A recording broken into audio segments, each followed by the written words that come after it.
안녕하세요. 김재웅입니다. 반갑습니다.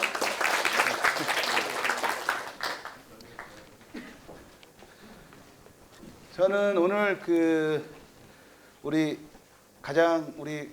지점장님들이나 컨설턴트 분들이 가장 궁금해하시는 내용인데요.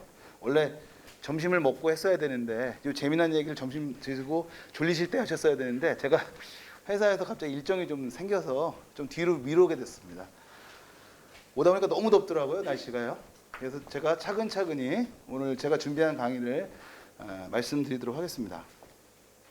제가 발표할 주제는요, 신용 평점이랑 그다음에 신용 관리에 대한 노하우들을 어떻게 할 것인가, 이 부분에 대해서 말씀을 좀 드리도록 하겠습니다.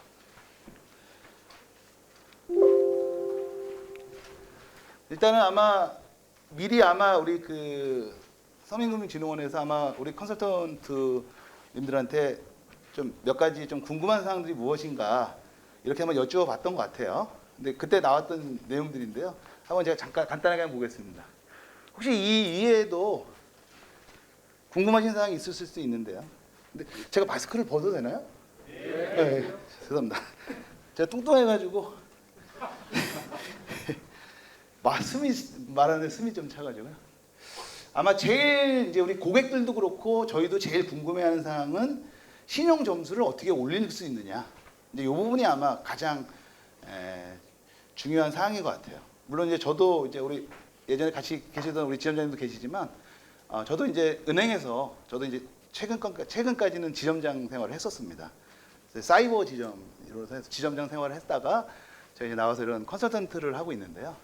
저도 이제 주로 했던 게 저희가 이제 중금리 대출을 많이 하다 보면 고객들이 이 등급이 좀 하위에 많이 몰려 있는 경우가 많이 있잖아요. 특히나 우리 서민금융진흥원의 경우 고객들도 대부분은 아마 좀 고객이 하위 등급에 있다 보니까 고객들의 가장 큰 관심사 중에 하나가 바로 신용 점수를 어떻게 올릴 거냐, 뭐 이런 거에 대한 부분이 많이 있을 겁니다. 두 번째는 왜 내가 점수가 깎여야 돼?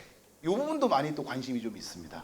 그래서 그런 페널티들이 있는데, 근데 이 페널티를 먹었어서 점수가 깎였는데 이 점수가 대체 언제까지 내가 이걸 계속 깎여야 돼?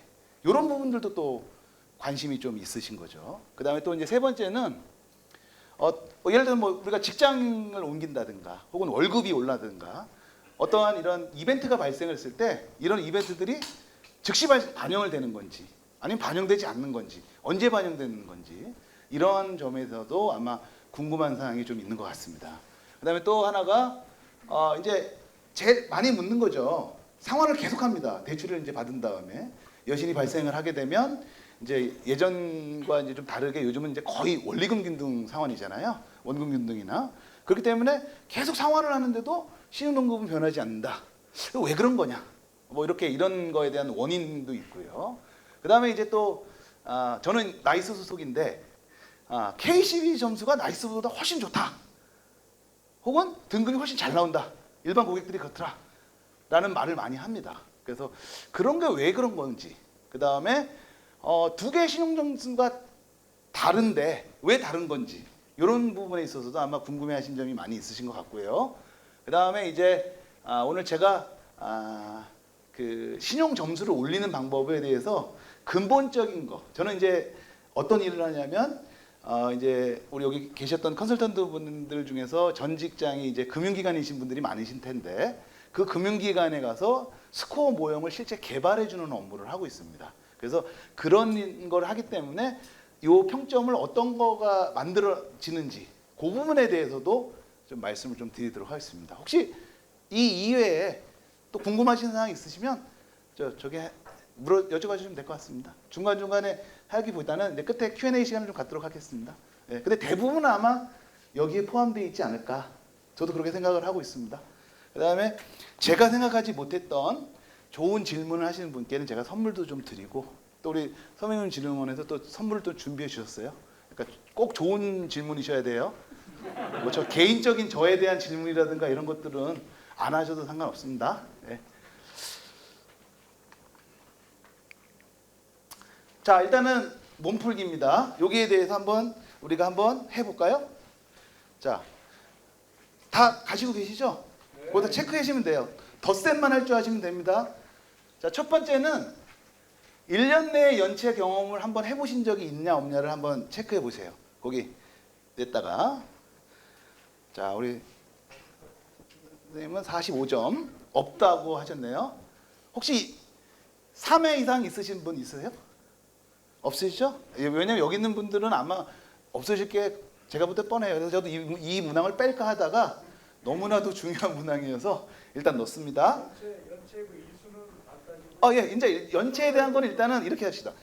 오늘 제가 하는 거에 대해서 아주 구체적인 거는 하지 말고 그냥 일반적인 거라서 그냥 내가 연체했어 안 했어 이렇게만 하시면 될 것 같아요.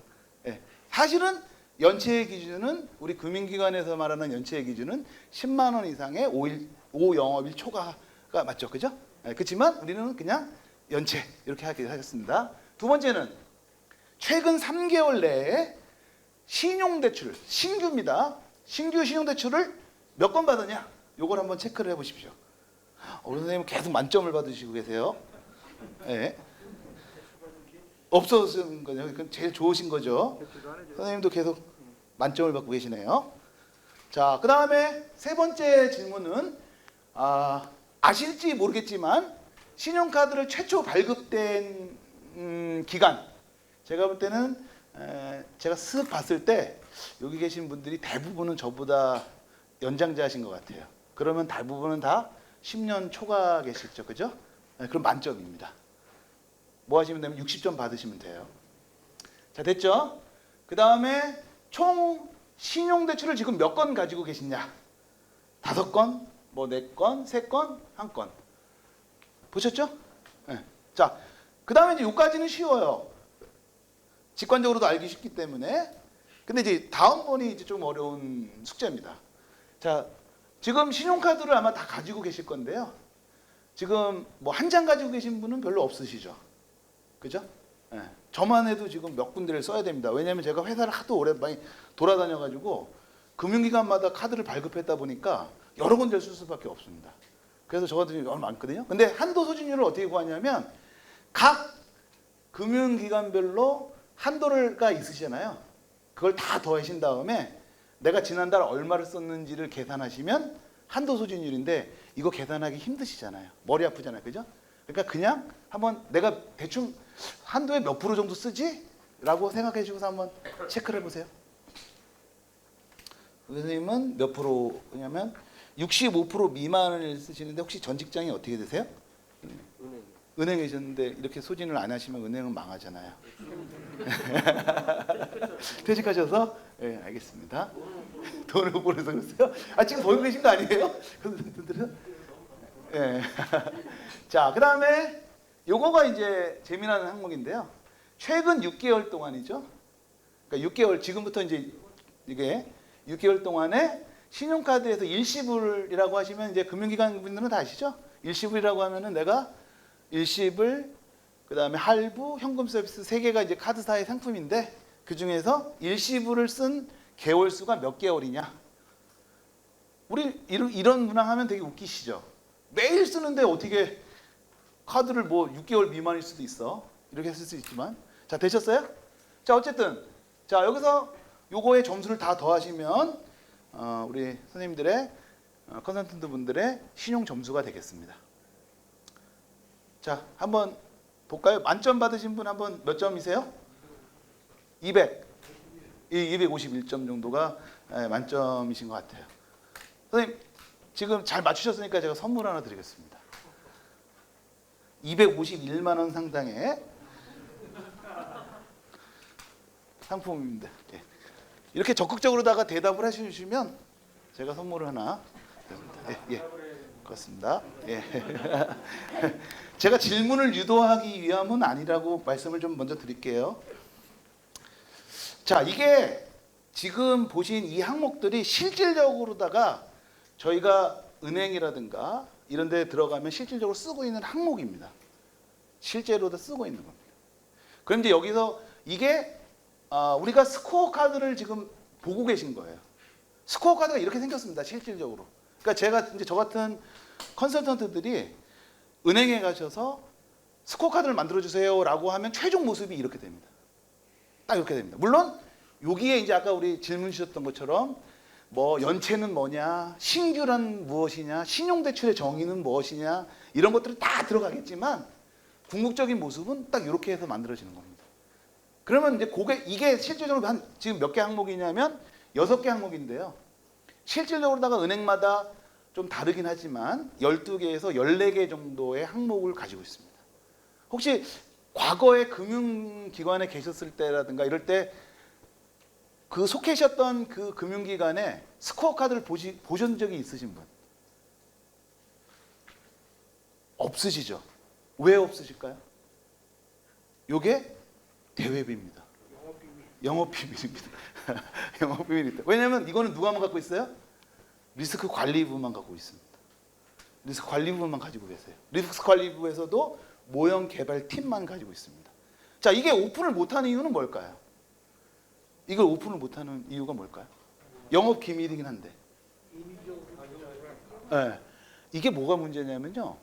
이게 신용등급을 보는 건데 이걸 노출을 해버리면 어떤 항목이든 다 이거에 맞춰서 사람들이 해버리다 보면 뭐가 생겨요? 우리가 흔히 얘기하는 노이즈가 생겨버립니다.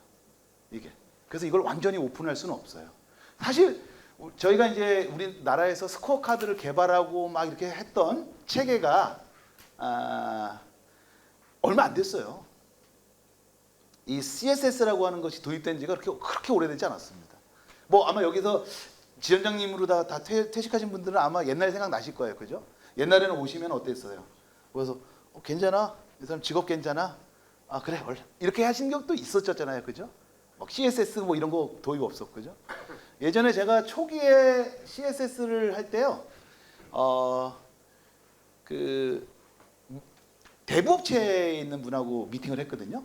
근데 거기서는 어떻게 하세요 했더니 이렇게 이런 거로다가 그 사람의 신용도를 본다고 하더라고요. 그 여자분이 치마를 입고 오느냐 바지를 입고 오느냐. 그 다음에 문을 열 때 발부터 들어오느냐 머리부터 내미느냐. 이런 것들이 실질적으로 반영이 된다고 그래요. 근데 다 일리가 있어요. 왜냐하면 그거는 다 뭐예요? 그 사람의 심리 상태를 얘기하는 거고 하기 때문에. 그 다음에 친구랑 오느냐 친구랑 오지 않느냐. 이런 것들이 얘네를 항점이 됐다고 그러더라고요. 근데 어쨌든 이제 그런 것들은 시대는 다 갔습니다. 지금은 이제 CSS라고 해서 크레딧 스코어링 시스템이라고 해서 시스템이 도입이 된 거죠. 그것 중에 하나가 바로 이렇게 되는데 지금 이제 여기서 우리가 오늘 해야 될 중점적인 건 뭐냐면 이거예요. 요 항목은 어떻게 만들어지는 건가? 요 항목은 어떻게 만들어지는 건가? 두 번째는 요 항목에 보면 이런 구간값이 있는데 이 구간값은 어떻게 만들어지는 건가? 세 번째는 지금 보시면은 배점이 어떤 건 45점, 어떤 건 55점, 어떤 건 60점, 45점, 26점, 20점 다 다르죠. 물론 요거는 제가 임의대로 넣었지만 요것도 왜 다르죠? 각 항목마다 다르죠. 요런 것들이 지금 우리가 아까 처음에 알고 싶어 했었던 바로 그런 것들이 왜 다른지를 나오게 하는 겁니다. 왜 평점이 왜 이럴까요? 라고 하는 것들이 여기에 해답에 있는 겁니다. 이제 뭐 지금은 이해 안 되실 수 있지만 뒤에 제가 또 말씀을 좀 드릴 거예요. 자, 여기서 이제 제 얘를 뭐라고 하냐면은 평가 항목이라고 합니다. 영어로는 캐릭터리스틱이라고 합니다. 그 특성 항목이라고 해요. 특성 항목이고 여기에 있는 구간값이 있고 여기에 대한 것이 배점이 있습니다. 배점. 이렇게 스코어 카드가 구성이 되어 있는데 우리가 알고 싶어하는 모든 내용이 여기에 포함이 되어 있다. 이렇게 보시면 됩니다. 벌써 15분이 지났네요. 자, 그다음에 이제 그러면 신용 평점이 뭐냐? 이 부분에 대해서 신용 평점을 모르시는 분은 없죠. 근데 이제 최근에 우리가 신용 평점을 알 수 있는 방법들이 너무 많습니다. 여기 밑에 하단에 보시면 우리 인터넷 은행들이 발생을 하면서 우리가 흔히 인뱅이죠. 뭐 카카오뱅크라든가 K뱅크라든가 토스 이런 데 가시면 우리의 신용 등급을 다 보실 수 있습니다. 그렇죠?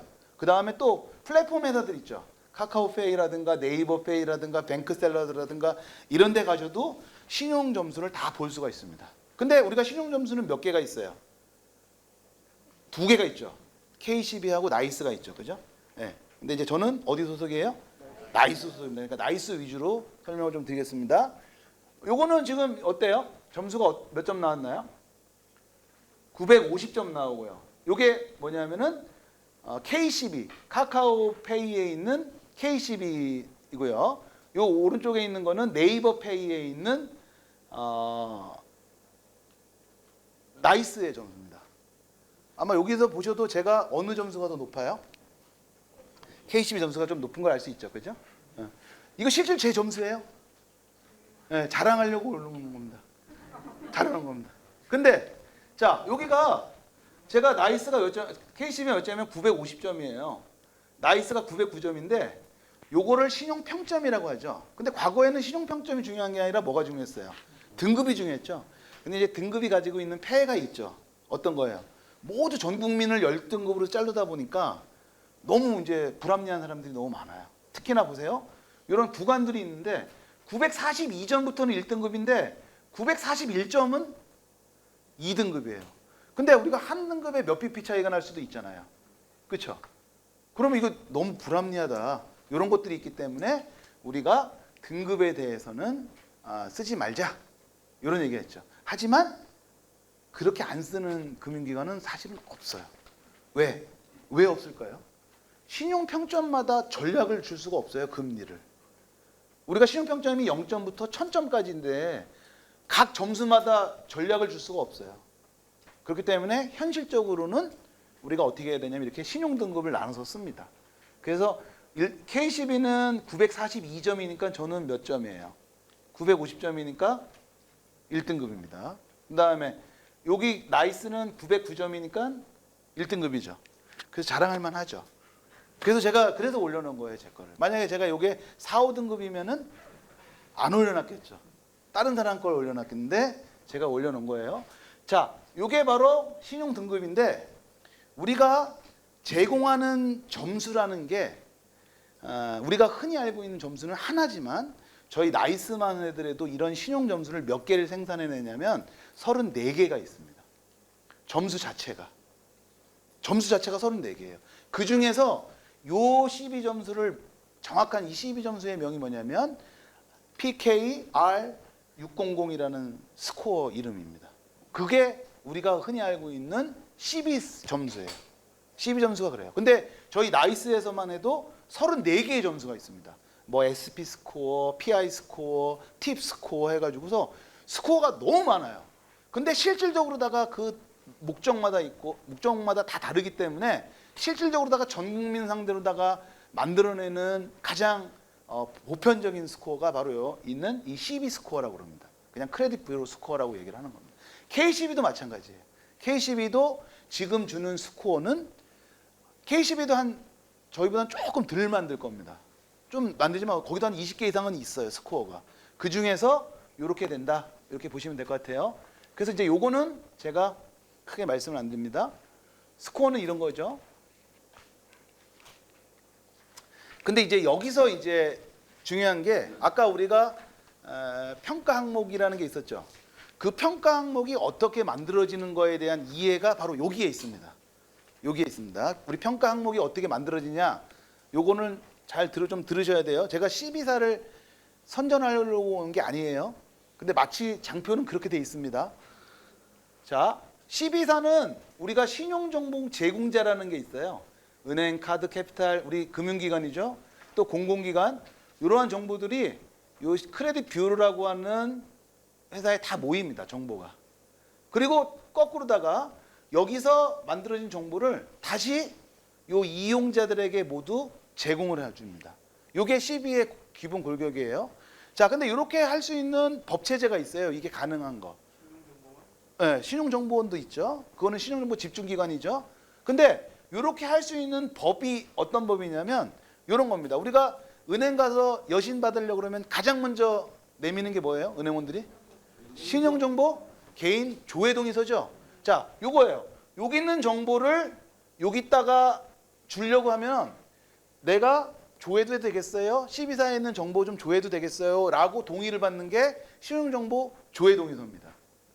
자, 그리고 또 그 다음에는 뭐 받아요 이제? 제공 및 활용에 관한 동의서 받죠. 그건 무슨 뜻이냐면 금융기관에서 가지고 있는 우리 고객님의 정보를 CB사에다가 제공하겠다. 그리고 내가 그걸 좀 활용하겠다. 이런 거에 대한 동의서가 바로 신용정보 제공 및 동의에 관한 동의서입니다. 제공 및 활용에 관한 동의서고 여기 있는 정보를 받으려면은 이렇게 되는 거예요. 그죠? 자, 근데 이런 체계가 깨진 게 무슨 데이터냐면 바로 마이데이터 사업입니다. 마이데이터 사업은 그게 아니에요. 이제 KB라는 데에서 내가 마이데이터 사업을 하면 어떻게 해내냐면 사업자로 승인을 받으면 고객이 내 정보를 할게 그러면 모든 정보를 누가 볼 수 있어요. KB라고 하는 플랫폼 상에서 그 고객에 있는 정보를 다 금융기관으로부터 끌어다 쓸 수 있는 겁니다. 마치 KB가 뭐하고 똑같아요. CB사하고 똑같이 되는 겁니다. 그래서 그 개념이 약간 좀 달라요. 여기 마이데이터 개념과 이렇게 된 거죠. 자, 그러면 이 CB사는 여기서 모여든 정보, 즉 각 금융기관과 이런 거를 해야 되는데 이런 데를 정보를 받아서 뭐를 하냐? 지금 여기 밑에 신용점수라든가 리포트를 합니다. 그 중에서 만들어내는 가장 큰 게 뭐냐면 평가 항목을 만들어냅니다. 평가 항목, 우리가 지금 방금 전에 처음에 봤던 평가 항목을 만들어내기 시작합니다. 이 CB사가. 왜 어떻게 만들어낼 수 있냐면 각 금융기관으로부터 다 받아서 정보를 받아 모아서 여기 있는 정보를 가지고 이제 평가 항목을 만들어내기 시작을 하는 겁니다. 그리고 그거를 다시 이쪽 그 금융기관에 제공을 하게 되는 겁니다. 다시. 자, 그럼 요거 만들어낼 때 어떤 것들을 만들어내냐면 우리가 평가 항목 중에서 이제 종류를 한번 얘기해 주면 크게 보면 연체에 관한 정보가 있을 수 있습니다. 연체. 그다음에 또 하나가 대출에 관한 정보. 그다음에 또 카드에 관한 정보. 그다음에 개설에 관한 정보입니다. 적으실 필요 없어요. 뒤에 다 있어요. 다 있습니다. 뒷페이지에. 이런 정보들을 만들어냅니다. 그래서 CB사가 뭐 하는 회사냐면요. 보세요. 금융회사나 공공기관, 기업 등으로부터 신용정보를 수집하여 정보를 모으죠. 모은 다음에 개인의 신용상황을 판단할 수 있는 정보. 지금 이게 뭐라고 그랬죠? 제가 아까 얘기했던 특성 항목이라는 거죠. 그죠?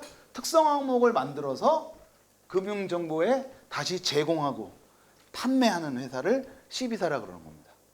그렇죠? 이런 것들을 가능하게 하는 법은 신정법에 다 나와 있습니다. 이렇게 할 수 있고 아까 우리 정보 집중기관으로서의 신종원, 옛날에는 우리는 신종원이 아니라 어디였었죠? 은행연합회에서 사실은 그걸 했었어요. 근데 이제 은행연합회에서 하지 않고 지금은 신정원이라고 해서 신용정보원이라고 거기서 하게 됩니다. 지금 하고 있죠. 그래서 이제 고객에 있는 정보가 쌓이는데 그러면 어떤 정보들을 만들어냈느냐? 바로 신용 상황을 판단할 수 있는 정보가 이렇게 있습니다. 자, 크게 자, 요거를 보시면 아이고.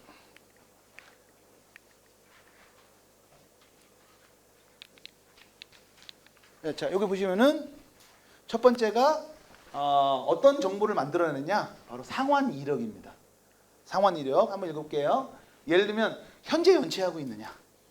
두 번째는 과거에 혹시 채무를 불이행해 본 전 이력이 있느냐? 이런 얘기죠. 그렇죠? 근데 우리가 이 평가 항목을 할 때 크게 두 가지가 있어요.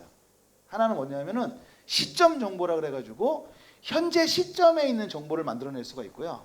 또 하나는 이력 정보라 그래서 과거에 언제로부터 언제까지의 이런 게 있습니다. 자, 예를 들면 지금 과거 6개월간 요건 무슨 얘기예요? 이력 정보죠.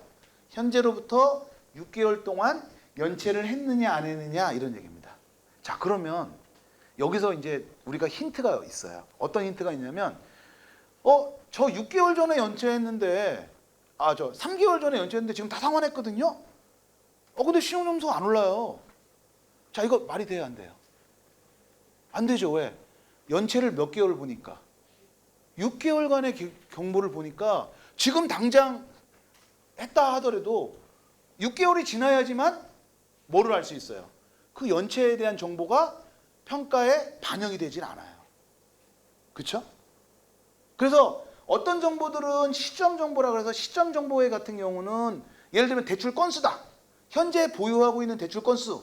이건 시점 정보잖아요. 그거는 만약에 그게 항목이 있으면 지금 가서 당장 갚은 다음에 점수 내보면 스코어가 바뀌어요. 이거는 무슨 정보기 때문에? 시점 정보기 때문에. 근데 기간 정보는 그 기간이 지나야지만 볼 수가 있어요. 그렇죠? 제가 아까 분명히 말씀드렸죠. 이 항목에 우리가 알고자 하고 싶어하는 것들이 다 나와요. 그죠? 지금 질문 중에서 어떤 정보들은 왜 바로 없어지지 않느냐? 있느냐? 바로 우리가 평가하는 항목 중에서 하나는 시점 정보고 하나는 기간 정보에서 그렇습니다. 근데 시점 정보가 더 많을까요? 기간 정보가 더 많을까요? 예? 자, 기간 정보라고 생각하시는 거 한번 보세요. 우리가 평가할 때 기간으로 보는 게 많을 것 같다. 아니다. 현재 시점에 있는 것만 보는 게 더 많을 것 같다. 시점. 3번은 모르겠다도 있습니다. 예, 모르겠다. 예, 그렇죠. 모를 수도 있습니다. 왜냐면 그걸 알면 좀 큰일 나죠. 예, 근데 대부분은 기간 정보가 많습니다. 왜냐하면 시점 정보만 써버리면 무슨 문제가 있냐면요. 신용 등급이라고 하는 거는 잘 맞추는 것도 중요하지만 우리 그 신용 평가를 하는 입장에서는 뭐가 중요하냐면 안정성이라는 게 중요해요. 한번 생각을 해보세요. 우리가 여기 있는 우리 아젠다 중에 하나가 뭐냐면 왜 내 등급 안 올라? 이런 것도 중요하지만 생각해보면 신용 등급이 매일 변한다고 생각해보세요. 점수가 어떤 문제가 될까요, 지점장님? 어떤 문제가 될까요? 그렇죠. 갈증이 안 되죠. 왜냐면 내일 와. 내일 왔더니 좀 또 올라와서 모레 와. 이게 뭐가 되겠어요? 그죠? 뭐 주식처럼 더 아니면 안정성이 없잖아요. 그죠? 그렇기 때문에 신용 등급이라는 거는 어느 정도 안정성이 확보돼야 돼요. 안 되면 어떤 문제가 생겨요? 이거 좀 우리도 헷갈린 거예요. 야, 너 어제가 제일 쌌다며. 오늘 더 싸구만. 이게 돼버리면 안 되잖아요. 우리 판매자 입장에서도 그죠? 그래서 이제 그런 문제가 있다 이렇게 말씀 좀 드리고 최근 1년 요즘은 잘 쓰지 않습니다.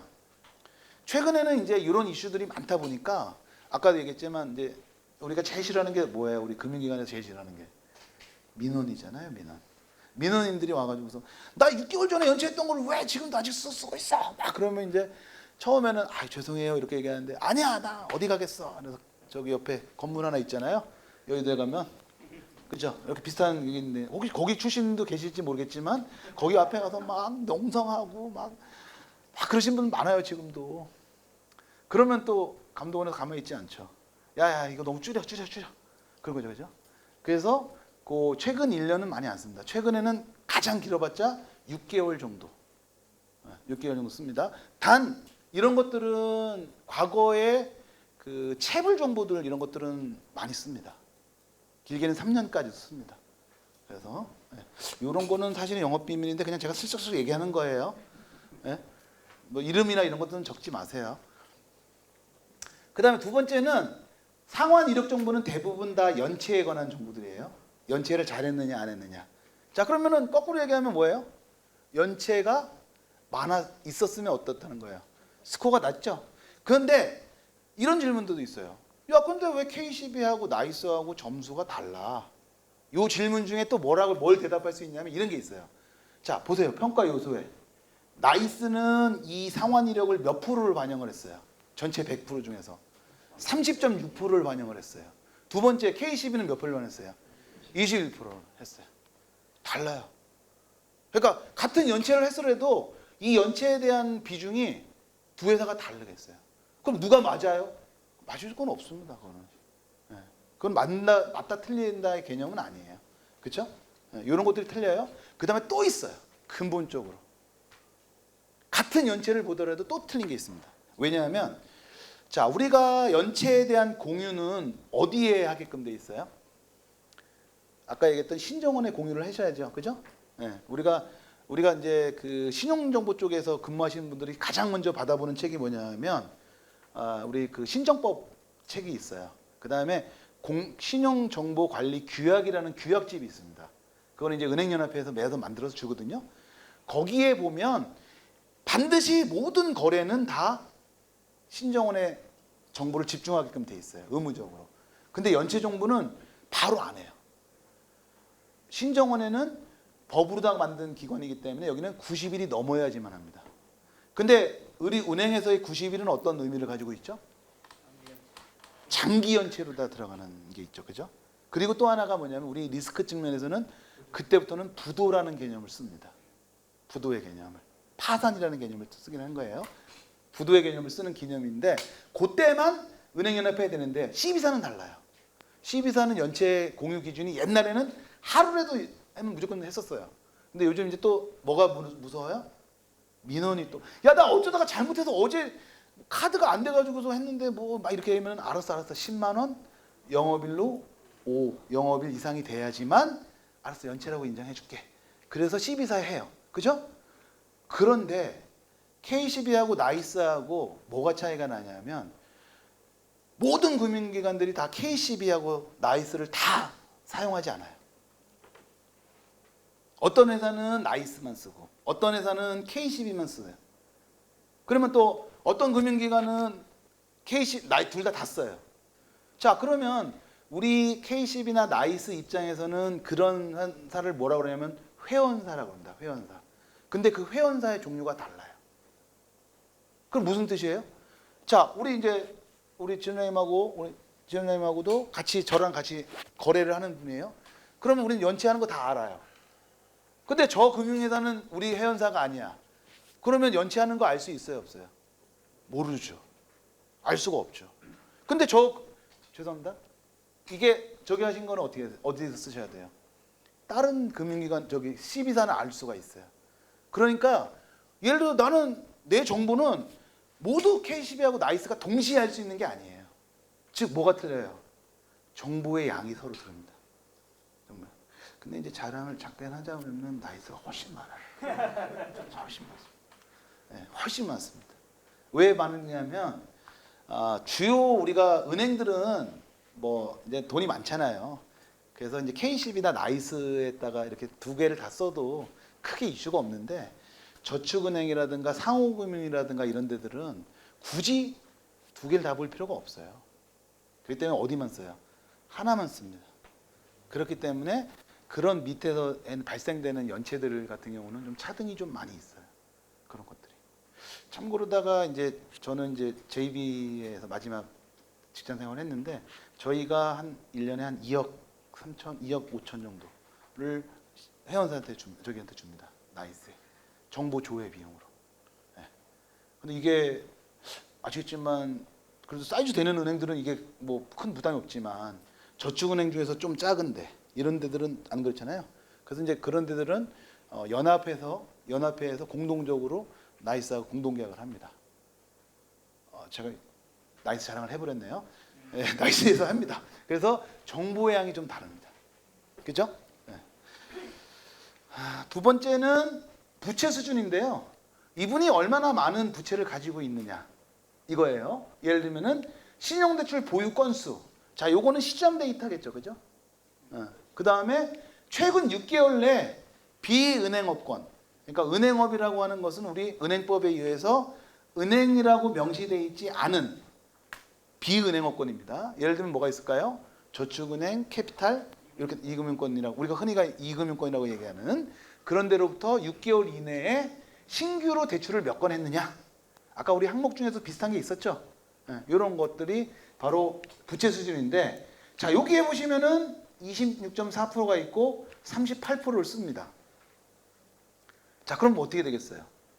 최근에 부채가 있는 사람들은 KCB로 가면 점수가 많이 떨어지겠죠. 근데 나이스는 26.4%밖에 안 쓰니까 되겠죠, 그렇죠? 이것도 선생님들한테 우리 컨설턴트 분들한테는 팁이에요. 최근에 어디서 썼어? 최근에 어디서 대출 나갔겠네. 그러면 KCB 점수보다는 나이스 점수가 높을 수 있는 거죠. 왜? 비중이 작으니까. 그렇죠?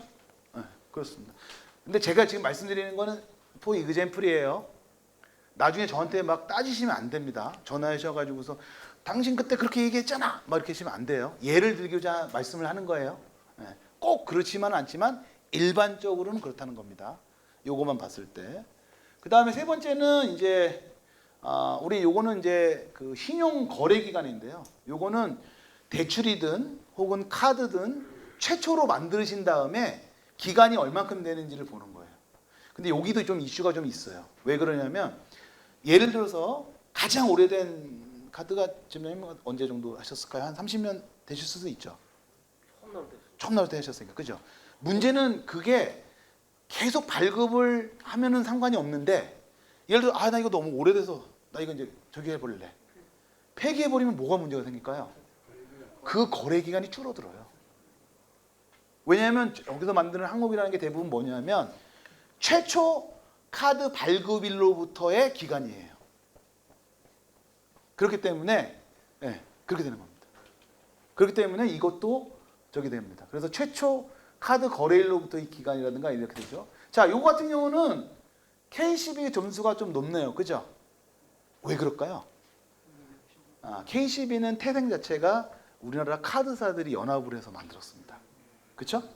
그래서 카드에 대한 정보는 나이스보다는 K12가 좀 더 많아요. 지금은 페어합니다.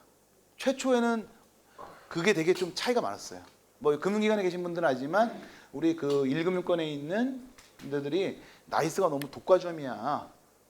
안 되겠어 이거. 혼자 얘들 이거 계속 맨날 뭐 돈만 달라고 그러고 안 되겠어. 해서 만든 회사가 K10입니다.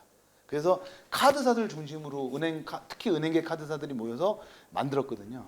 14개 카드사가 만들다 보니까 자기들이 만드는 회사잖아요. 그러다 보니까 어떻게 해야 돼요? 정보를 많이 줬죠. 나이스에는 안 주던 정보들. 뭐 예를 들면 개설 정보라든가 이런 것들은 당연히 줘야 됐지만 그 외의 정보들도 많이 공유를 했어요. 그러면서 정보가 좀 많이 바뀌었습니다. 자, 그 다음에 이제는 이제 요것도 이제 혹시 이제 면담을 하실 때 고객들하고 이렇게 얘기하시면 되겠죠, 그렇죠? 혹시 뭐 최근에 카드 해지한 거 있어? 요? 근데 어디? 반말하시면 안 되니까요. 있어요? 이렇게 하셔야죠, 그죠? 이따 있는데 아유 그거 해지했으면 안 되지. 근데 안 되지요, 이렇게 해야죠, 그죠? 안 되지요 하고 나서 속으로 그냥 낙장불입 이렇게 쓰시면 돼요, 그죠? 끝이잖아요, 그죠? 안 되잖아요, 그죠? 그 다음에 이제 우리가 잘 모르는데 신용 스코어에 많이 반영되는 것 중에 하나가 바로 이거예요. 신용 형태라고 해서 체크카드하고 이제 그런 카드의 사용을 어떻게 하느냐. 카드의 사용 내역이 중요한데 최근에 많이 이제 되는 게 뭐냐면 일시불 아까 이용 계획 쓸 수 있었죠. 우리가 제가 볼 때는 저도 이해 안 되는 항목 중에서 의외로 6개월간 다 일시불을 안 쓰시는 분들도 많이 계세요. 예를 들면은 필요할 때마다 현금 서비스만 쓰시는 분들도 많이 계세요. 이런 분들이 점수가 많이 내려갑니다. 이상하잖아요. 저희는 거의 카드로 생활을 하잖아요. 근데 안 그러신 분들도 꽤 있더라고요. 근데 그런 분일수록 약간 좀 신용문이 좀 안 좋은 사신 분들이 좀 계세요. 그렇게 하시고 그 다음에 또 하나가 이제 소진율이라고 해서 신용카드의 소진율이 이제 되게 중요한 항목입니다. 근데 아까 소진율은 어떻게 만들어진다고 제가 말씀을 드렸죠? 각 금융기관으로부터 한 거예요. 자, 근데 여기서 조금 오해하는 것들이 있어요.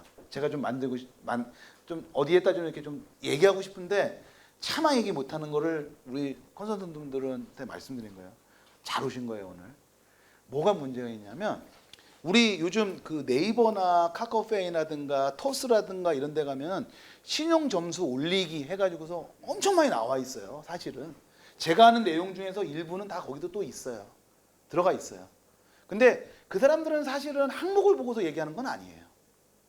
그냥 뭐 연체해주면 안 돼요. 뭐 아니면 뭐 카드 사용액을 뭐 줄이세요. 뭐 이렇게 얘기하거든요. 근데 그 중에서 대부분은 다 맞아요. 근데 하나가 좀 잘못되는 것 중에 하나가 한도를 줄여라 이렇게 얘기하시는 분들이 많아요. 한도를. 그죠?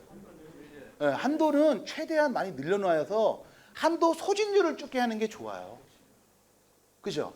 근데 대부분에 있는 그런 데 가면은 해서 제가 뭐 쓸 수도 없어요. 뭐라고 댓글도 쓸 수 없어요. 또 괜히 또 제가 공격당할까 봐. 넌 누구냐? 막 그러면서 그럴까 봐 얘기 못 하는데 소진율은 좀 올리시는 게 나아요. 사실은 제가 지금 최근에 소진율 때문에 점수가 떨어진 거예요. K10인 점수가 더 높았어요. 근데 소진율이 좀 제가 좀 저기 했습니다. 왜냐하면 제가 이제 우리 다 자식이 있으시지만 우리 아들이 갑자기 학교를 다시 가겠다고 공부를 해야겠다고 해가지고 제 소진율을 확 올려버렸습니다.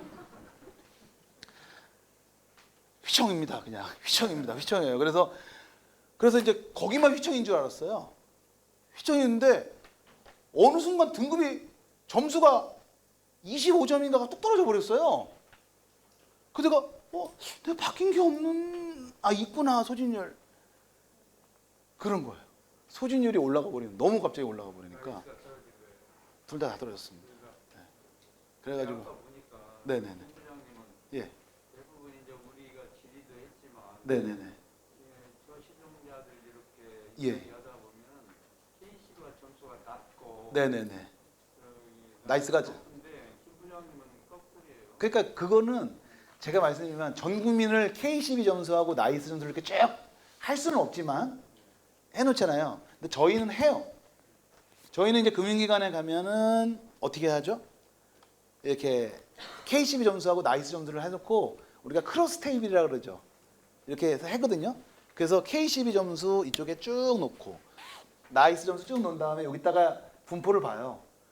그러면 이제 어떤 게 나와야 되냐면 예를 들어서 한쪽으로 다 이렇게 쭉 치워주는 우리가 얘기하는 하방의 삼각형이라든가 상방의 삼각형이 높으면 지금 말씀하시는 것처럼 대부분은 다 나이스 점수가 높구나 혹은 뭐 K12 점수가 높구나 이렇게 할 수 있는데 저희가 해보면 거의 이렇게 동그랗게 나와요. 그게 무슨 얘기냐면 사람마다 그게 다른 거지. 사람마다 다른 거지 이게 뭐 K12가 높다 낮다 이렇게 할 수가 없어요. 심지어 어떤 사람은 K12는 8등급인데 나이스는 1등급인 사람도 있어요. 있어요 실질적으로. 왜냐면 지금 우리가 흔히 얘기하는 10x10 매트리스잖아요. 그렇죠? 10x10 매트리스 중에서 없는 칸이 거의 없어요. 제일 좋은 거는 뭐예요? 대각선. 1등급, 1등급, 2등급, 2등급이죠. 요 비율이 제일 높기는 높아요. 그렇다고 해서 나머지 이쪽에 있는 애들이나 이쪽에 있는 애들은 없냐? 아니에요. 있습니다. 일률적으로 네. 적용해서 그렇게 말을 할 수가 없네요. 그러면. 그렇죠. 예. 네. 그것도 저도 이제 사실 저도 지점장일 때 이제 고객들 이렇게 오면 그런 저기를 많이 받아요. 근데 제가 생각할 때는 이런 것 같아요. 침묵하는 다수가 있잖아요. 꼭 약간의 조금 그렇게 하는 사람들이 많이 그런 얘기를 하는 것 같아요. 좀 약간 조금 얘기를 하는 거. 근데 실제 데이터상으로 보면 어느 한쪽에 확 치우쳐 있거나 그러지 않습니다. 절대. 어느 금융기관을 가도 마찬가지예요. 저희 고객회사는 대부분 상인들인데 네네네네. 고객들 빅백인데 네네네. 거기는 확실하게 그 K12가 낮고 네네네. 그 나이스가 거의 한 150점, 200점 높아요. 그러니까요. 선생님 얘기하신 거는 그거에 대해서는 그럴 수 있을 거라고 저도 이제 추측을 할 수는 있어요. 실제로 제가 보니까 그러니까요. 근데 그거를 제가 얼마 전까지 서민의원에 저기를 했습니다. 여기 이거 말씀드려도 되나? 예, 햇살론 15 제가 스코어 카드를 새로 개발했어요, 제가요. 최근에. 예. 그래서 제가 분석한 자료가 있습니다, 그 그것도. 이유는 서민 네. 그분들이 저희가 대부분 아는 저신용자들이 예, 예. 여기 보니까 부채 수준에서 K12 포션이 높아서 네네네. 최근에 대출받은 그런 그런 경우는 있을 수 있습니다. 예. 그럴 수는 있습니다. 그러니까, 예. 근데 지금 봤는데요. 네네네. 3페이지에 보면 오른쪽 위에 신용 평점 등급표 있잖아요. 네네네네. 나이스는 942점이고 네네. 크레딧은 900점이잖아요. 네, 예, 예, 예. 요거 말씀하시는 거예요? 이 등급은 오히려 K12가 높아요. 예, 예. 근데 요거는요.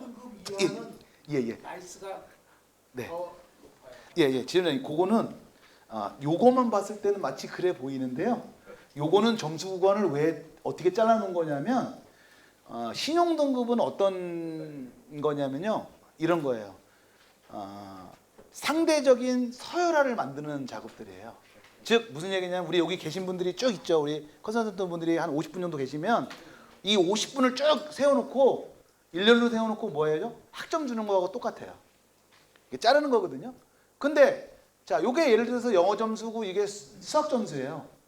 자, 요거는 지금 왜 잘라놓은 거냐면 수학 점수를 우리가 상위 5% 이렇게 해서 해놓으려고 한 거지. 이 점수하고 이 점수가 같은 저기가 아니잖아요. 예를 들어서 한 점수가 하나가 나오는데 그 점수를 예를 들면 K12는 이렇게 자르고 나이스는 이렇게 자르면은 지금 말씀하시는 게 맞아요. 근데 이건 그게 아니에요. 서로 다른 점수예요. 근데 이걸 왜 이렇게 자르냐? 요게 이제 우리가 스케일링이라고 하는 용어인데요. 스케일링이라는 용어에서 이게 뭐냐면 자르는 거예요, 등급을. 어떻게 자르냐? 두 가지 기준에 의해서 잘라요. 하나는 분포. 두 번째는 그 등급 간의 분량률. 보통은 요 한 등급 간의 분량률이 좀 유식하게 얘기를 하면 아즈가 2배 된다. 즉 분량률이 2배가 되는 구간을 만들어 놓게끔 만드는 겁니다. 즉 1등급과 2등급의 차이가 뭐냐? 불량률이 2배가 되는 집단의 점수 차이라고 보시면 돼요. 그냥 자르는 게 아니에요. 그래서 분포하고 불량률을 같이 해서 보는 겁니다. 네. 어쨌든 상당히 집중해서 잘해 주셨기 때문에 제가 우리 지점장님께도 이거 하나 이거 하셨잖아요, 이거요? 네. 잘 보셨으니까요. 그 글씨 조만하신데 그걸 또 계속 보셨으니까 이게 얼만큼 또 눈에 또 이게 오셨겠어요. 그러니까 이거 드려야 할 수밖에 없을 것 같아요, 제가. 네, 알겠습니다. 뭐 제가 평소에 아시는 분이 아니에요. 네. 그리고 제가 뭐 우리 은행원들이 다 그렇지만 항상 신의성실의 원칙에 의해서 살아가고 있는 거죠, 그렇죠?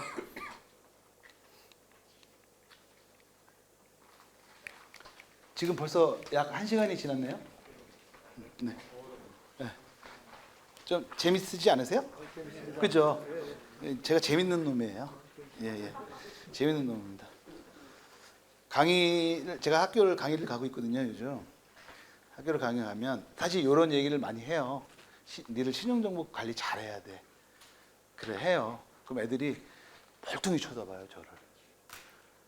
아니 뭘 만든 게 없는데 뭘 신용등급을 만들고 그런 얘기를 해요. 그리고 대출은 학자금 대출밖에 없는데 그것도 또 아빠가 갚을 건데 왜 나한테 그래? 뭐 이런 식이에요.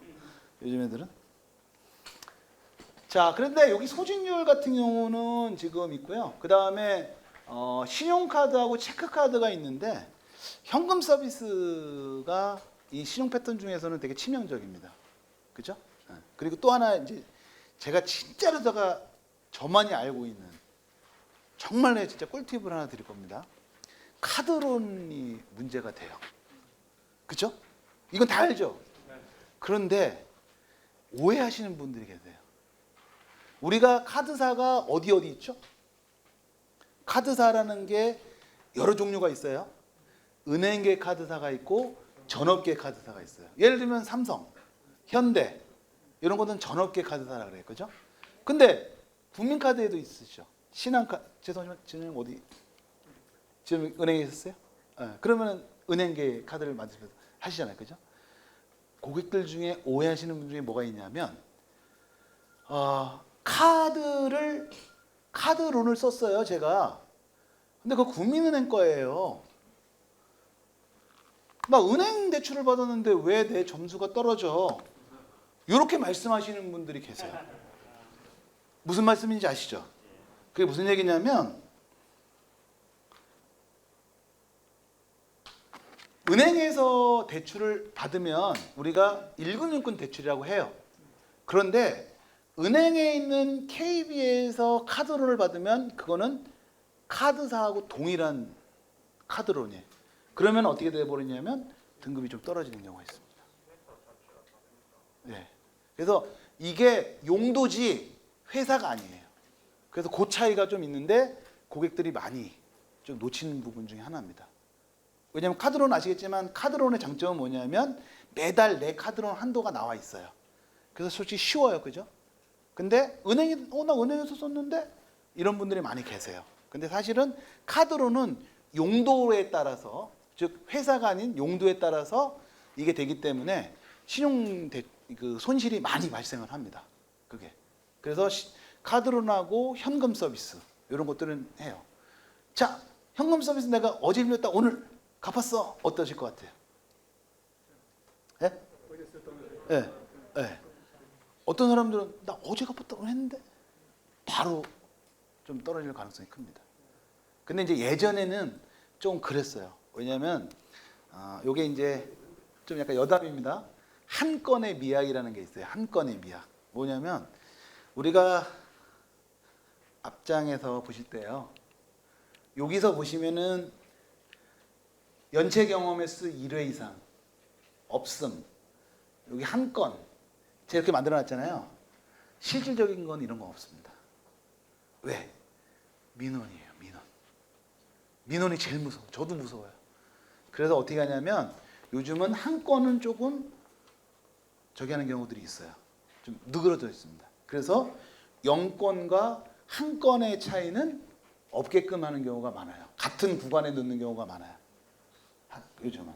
그래서 한 건 정도 되면은 그냥 약간 익스큐즈 해주는 거예요. 한 건 정도는. 왜? 민원이 너무 많아요. 민원이. 그러니까 어쩌다 한 번 했는데 그죠? 그러니까요. 그잖아요. 그래서 늦은 적 있어요.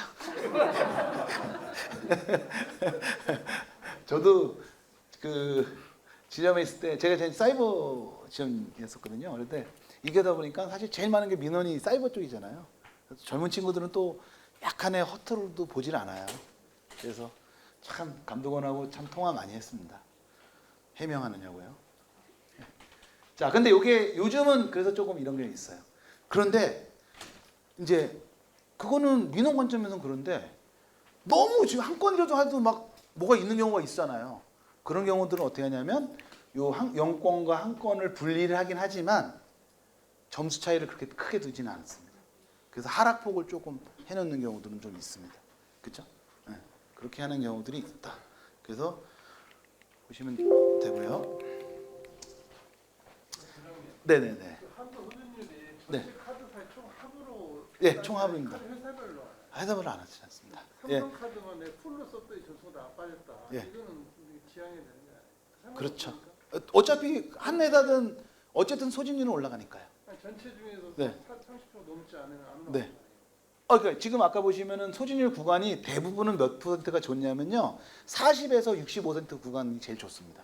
그럼 전체 카드에서 총 한도 대비 총 한도 대비 총 이용 금액이니까요. 회사별이 아니다. 예, 40에서 예. 이제 아주 너무 좋으신 질문을 하셔가지고 제가 선물을 하나 드려야 될 것 같아요. 왜냐하면 이게 사실 진짜 좋으신 질문이에요. 소진율을 낼 때, 예, 전달 꼭 좀 부탁드리겠습니다. 예, 예. 아주 조금 되게 좋으신 질문인데 소진율을 낼 때 두 가지 종류가 있어요. 하나는 각 회사의 소진율을 구한 다음에 그거를 평균을 내주는 항목이 하나 있고요. 그죠? 그러니까 예를 들면은 A 카드사의 한도 소진율, B 카드사의 한도 소진율, C 카드사의 한도 소진율을 다 갖고 와서 그거에 평균을 내는 경우가 있어요. 두 번째는 제가 말씀드린 것처럼 각 회사의 한도를 다 더하고 두 번째 이용 금액을 다 더한 다음에 분모 분자로 만들어서 하는 경우가 있습니다. 전자는 옛날에 많이 쓰던 방식이고요. 지금은 후자가 많이 써요. 왜 그러냐면 여러분들 카드사는 정보에 대한 것들을 예전에 은행연합에서 고려할 때 4개 이상만 공유가 됐었어요. 혹시 다 아시는 분이 옛날에 그래요. 근데 지금은 모든 정보들이 다 공유가 됩니다. 12사들은. 그래서 카드사들 같은 경우는 대부분 12사를 다 쓰기 때문에 그렇게 가능해졌습니다. 그래서 이제 그렇게 되기 때문에 제가 아까 말씀드린 것처럼 한도를 예를 들면은 카드가 하나밖에 없어요. 그죠? 하나가 없는데 삼성카드예요. 근데 그 사람이 거기서 70% 쓴다. 그럼 어차피 그 하나밖에 없기 때문에 공유되는 정보가 하나이기 때문에 전체 70%가 되는 겁니다. 70%가 되는 겁니다. 그게 불합리할 수도 있지만 근데 또 예를 들면 많이 가진 사람은 그럼 또 저기가 달 수도 있잖아요. 그죠? 그래서 나름대로 그렇게 지금 활용을 하고 있습니다. 소진율에 대해서는. 두 가지로 평가하고 있는데 평가 항목은 두 가지가 다 있는데요. 우리 이제 개발자들 같은 경우는 어떤 절차를 갖추냐면 이제 가면은 어느 항목이 더 좋은지를 골라야 되잖아요. 이렇게. 근데 그 고른에 있어서 여러 가지를 고민을 해요. 첫 번째는 통계적으로 유의미하냐 안 하냐 이런 것들을 봐요. 사실 제가 간략하게 뒤에 넣어놓긴 했는데 그걸 보시면 아마 머리가 칠끗 아프실 수 있어요. 왜냐하면 수학적인 거라서. 그래서 이제 그건 제가 잠깐 설명해 넘어갈 거거든요. 페이지가 몇 페이지냐면 여기 요거예요. 요거. 영어로 막 써 있는 거 있잖아요. 요렇게 해서 어떤 항목을 만드는 거예요. 좋은 항목을. 요 항목을 만들어내는 건데 좋은 건지 아닌 건지를 요렇게 해서 찾는 거거든요. 근데 요거는 조금 이따 머리 아프시고요. 일단은 좋은 항목이 어떤 건지 찾고 두 번째는 민원. 어떤 항목이 왜냐면은 저야 만들어지고 나오면 땡인데 계신 분들은 계속 민원을 받죠. 근데 사실은 내부 민원이 더 큽니다. 우리 여기 대부분 다 지점에 계셨던 것 같아요. 왜냐하면 아까 제가 여쭤봤을 때 이 스코어 카드를 한 번도 못 보셨다고 했으니까 대부분 다 아마 지점에 계셨던 것 같아요. 지점에 있는 분들이 해서 산출하다 보면 고객한테 한 소리 듣잖아요. 그럼 그 스트레스를 어디다 내가 가만히 갖고 있을 수는 없잖아요. 리스크 관리부에 전화를 해야죠. 그죠? 그래서 리스크 관리부한테 막 따져야 되잖아요. 그 민원이 더 큽니다. 그래서 리스크 관리부에서는 그 민원을 줄이기 위해서 저희들하고 야 이거 민원 소지 없어? 그 민원의 종류는 대고객도 있지만 내부 우리 영업점에 계신 분들의 혹시 문제가 없을까? 설명해 주는데 쉽지 않을까? 이런 것들도 같이 고민을 합니다. 근데 예전에는 카드사별로 했던 것들을 많이 쓰였는데 최근에는 이게 뭐 좀 복잡해져요. 그래서 어떻게 하냐면 그냥 총 한도분에 이걸로 쓰는 추세입니다. 그러면 네. 제가 인터넷상으로 제가 유튜브 보면 네.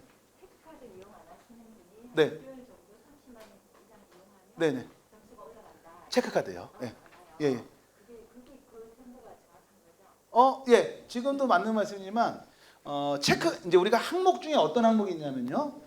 체크카드 사용 비율이라는 게 또 있습니다. 그러니까 총 카드 사용액 중에서 체크카드를 얼마큼 사용하느냐 그 비율을 나타내 주는 항목이 있어요. 30만이라는 그런 게 아니고 총 네. 고객의 예. 총 신용카드 한도의 네. 수익을 얼마를 썼을 때 네네. 올라갈 수 있는 게 있죠. 만약에 그게 항목으로 들어가 있으면 그게 예. 들어가 있어요? 그럼 그 나이스에서는 어때요? 있습니다. 예, 있습니다. 점수가 올라가요? 예? 몇 점이 올라가는지는 말씀 못 드리는데 있습니다. 예? 비율은 제가 말씀드리면 뭘 말씀드리는 거하고 똑같은 거냐면 아까 있던 그 구간을 똑같이 말씀을 드려서 안 돼요. 예, 그리고 저도 사실은 저희 스코어 카드를 제대로 본 적은 없어요. 예, 없습니다. 신용카드 한도 소진율 가산점 주는 거 있잖아요. 기준 비율 어떻게 가산점이요? 예, 그 지금 이거 저 신용 평가 리스트에 보면 가산점, 소진 비율 가산점 이렇게 나오고 그러는데 그런 거 없습니까? 네네네. 이거는 전 국민을 상대로 하기 때문에 가산점을 어떻게 줄 수 있는 방법이 없어요. 예. 요건 여담이니까요. 제가 한번 말씀드릴게요. 이게 12등급은 제가 원하든 안 하든 산출을 해요. K12하고 나이스는. 이거는 모형을 무슨 모형이라면 제네릭 모형이라고 합니다. 그러니까 일반 모형이에요. 일반 모형은 제가 원건 안 하건 신용 동의를 하건 안 하건 그냥 무조건 스코어를 내요. 즉 나이스는 매일 한 번씩 전 국민에 대해서 스코어를 냅니다. 근데 금융기관은 다릅니다. 금융기관은 각자 가지고 있는 모형이 또 있잖아요. 그걸 ASS 모형이라고 하죠. 그죠? 이거는 언제 산출을 해요? 고객이 와서 신용등록 조회 동의서를 했을 때 내서 하죠. 요때는 가점을 할 수가 있어요. 가점을. 예를 들면 우리 서구문에서도 햇살론 15에서도 이번에 가점 항목을 제가 많이 넣어놨습니다. 제가 그냥 막 넣는 건 아니고요. 요청을 받아서 많이 넣어놨습니다. 예를 들면 우리 컨설턴트 분들께서 교육하시면 가점 5점 이렇게도 넣었습니다. 그리고 뭐 어떻게 되면 또 5점 뭐 이렇게 해서 많이 넣어놨습니다. 그거는 이제 나중에 그 햇살론 15 지금 오픈했었나요? 이제 오픈됐나요? 모르겠는데, 예, 그렇게 했을 겁니다. 예. 자, 예. 네네네네. 예. 예. 아까 설명 내용을 보면 연체표 공사를 설명했었는데 예. 사실 주제는 지금 상환 이력이잖아요. 상환을 예. 얼마나 많이 했느냐에 따라 점수를 더 준다는 개념 아닌가요? 아니요. 상환 이력이라는 용어는 정확한 표현하시면 이렇게 보시면 돼요. 연체 없이 상환을 했었는지 여부입니다. 그러면 저 용어를 연체를 바꿔주세요. 저도 그거 헷갈려요. 그래요? 그렇죠. 예. 죄송합니다. 이거는 저희가 공통적으로 쓰는 항목이라서 이제 우리 진영님 바꾸셔도 되는데 저희는 공통적으로다가 얘하고 좀 맞춰놓기 위해서 공통 영역을 만들어 놓은 거고요. 네. 그다음 카드 한도 소진율 할 때 네. 아까 저는 소진율 적에서 진영님 죄송합니다. 저 아직 안 끝나신 것 같아요. 저는 지금까지 제가 예전에 네네네. K12도 강의 들었는데 네네네네. 이 상환 이력은 말 그대로 해석을 했어요. 네네네네. 그동안에 쭉 상환을 많이 하면 할수록 예. 점수가 좋아지나 보다. 네네네네. 예. 이 상환율. 예. 그거에 대해서는 제가 약간 조금 전문가처럼 얘기를 할게요. 우리나라 스코어 카드는 파지티브 방식이 아니라 네거티브 방식이에요. 이게 무슨 얘기냐면 어떤 항목이 있을 때 점수를 깎아내기 위한 항목들만 있는 거예요. 즉 제일 좋은 사람이 무결점 상태에 있는 거고 그 상태에서 없는 경우 지금 여러분들이 지금 아까 하셨을 때 215점 나오셨잖아요. 무결점 상태에 있는 거고 여기서 어떤 흥결사항이 있을 때마다 깎아요. 그렇기 때문에 이 항목들이 대부분 다 네거티브 항목인데 지금 우리 지원장님 말씀하셨던 항목은 무슨 항목이냐면 파지티브 항목이에요. 예. 그러니까 그거는 지원장님 바꾸세요. 저희는 이거는 저희 공통 용어이기 때문에 일단 쓰고 있습니다. 그래서 연체 상환 이력이라고 하는 거는 그동안 얼만큼 연체 없이 잘 썼느냐에 대한 거를 저희가 상환 이력이라는 용어로 하고 있는 거고요. 그리고 이 정보는 정확히 얘기하면 내가 더 좋은 거예요. 근데 예를 들어가지고 예.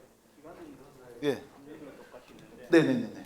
원금 원리금 변동이 돼서 네. 계속해서 조금 상환이 되어 오는 네네네네. 거고 그냥 만기세 일시적으로 딱 상환이 되는 거고 네네. 그 신용은 점수 반영하는 것은 네. 거기 다를 것 같기는 해요. 아 이렇게 보시면 될 것 같아요. 아까도 했지만 상환을 잘했냐는 무슨 정보죠? 파지티브 정보인데 그 파지티브 정보는 어디에 반영이 되냐면 현재의 대출 건수가 있느냐 없느냐에는 반영을 할 수 있어요. 근데 예를 들어서 이 사람이 상환을 어떻게 해갔느냐 이 정보까지는 금융기관에서 12사의 정보를 주지를 않아요. 잔액 정보만 주기 때문에. 예. 예.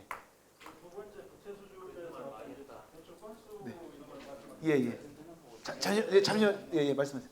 동일 금융기관이면 각각 상환이 있고 한 건으로 상환. 여기 어디 저기 두 번째 부채 수준에서 네네네네. 건수 예. 예를 예. 들어서 신한은행에 대출 3건 있어요. 네네네네. 그럼 그걸 한 건으로 카운트하는 거냐? 세 건으로 보고 있습니다. 신용대출 건수는. 근데 신용 KCB 같은 경우 한 건으로 공유금융과 한 건으로 쓰거든요. 그것도 제가 정확하게 말씀을 좀 드릴게요. 제가 이렇게 예. 네네네. 정확하게 말씀드릴게요. 평가 항목이 몇 개냐면요. 4,400개예요. 평가 항목이라는 게 지금 아까 우리가 얘기하는 항목이라는 게 4,400개예요. 왜 이렇게 많을까요? 왜 이렇게 많냐면 그 평가 항목을 만드는 팀이 따로 있습니다. 저희는 이제 운영실이라 그래가지고 나이스 안에 운영실인데 이 사람들도 뭔가 일을 해야 되잖아요. 그 항목을 저희가 막 일주일에 막 7, 8개씩 나와요. 항목이. 그런데 이 항목을 만드는 단위라는 게 있어요. 그게 뭐냐면 계좌 단위라는 게 있고요. 그 다음에 인물 단위라는 게 있고 또 하나 지금 말씀하시는 건 금융기관 단위라는 게 있어요. 항목 중에는 개인별이라는 거, 계좌별도 있고요. 그 다음에 금융기관별도 있습니다. 그래서 어떤 거는 계좌별로 봐서 대출 건수를 쓰고 어떤 거는 금융기관을 한 건으로 보는 경우도 있어요. 한 금융기관으로. 근데 그 항목은 제가 알기로는 많이 쓰이진 않습니다. 왜냐하면 예를 들면은 지금 우리가 평가 항목을 만들 때 요 단점인데요. 금액과 건수를 교차해서 만들면 아주 좋은 항목이 만들어지거든요.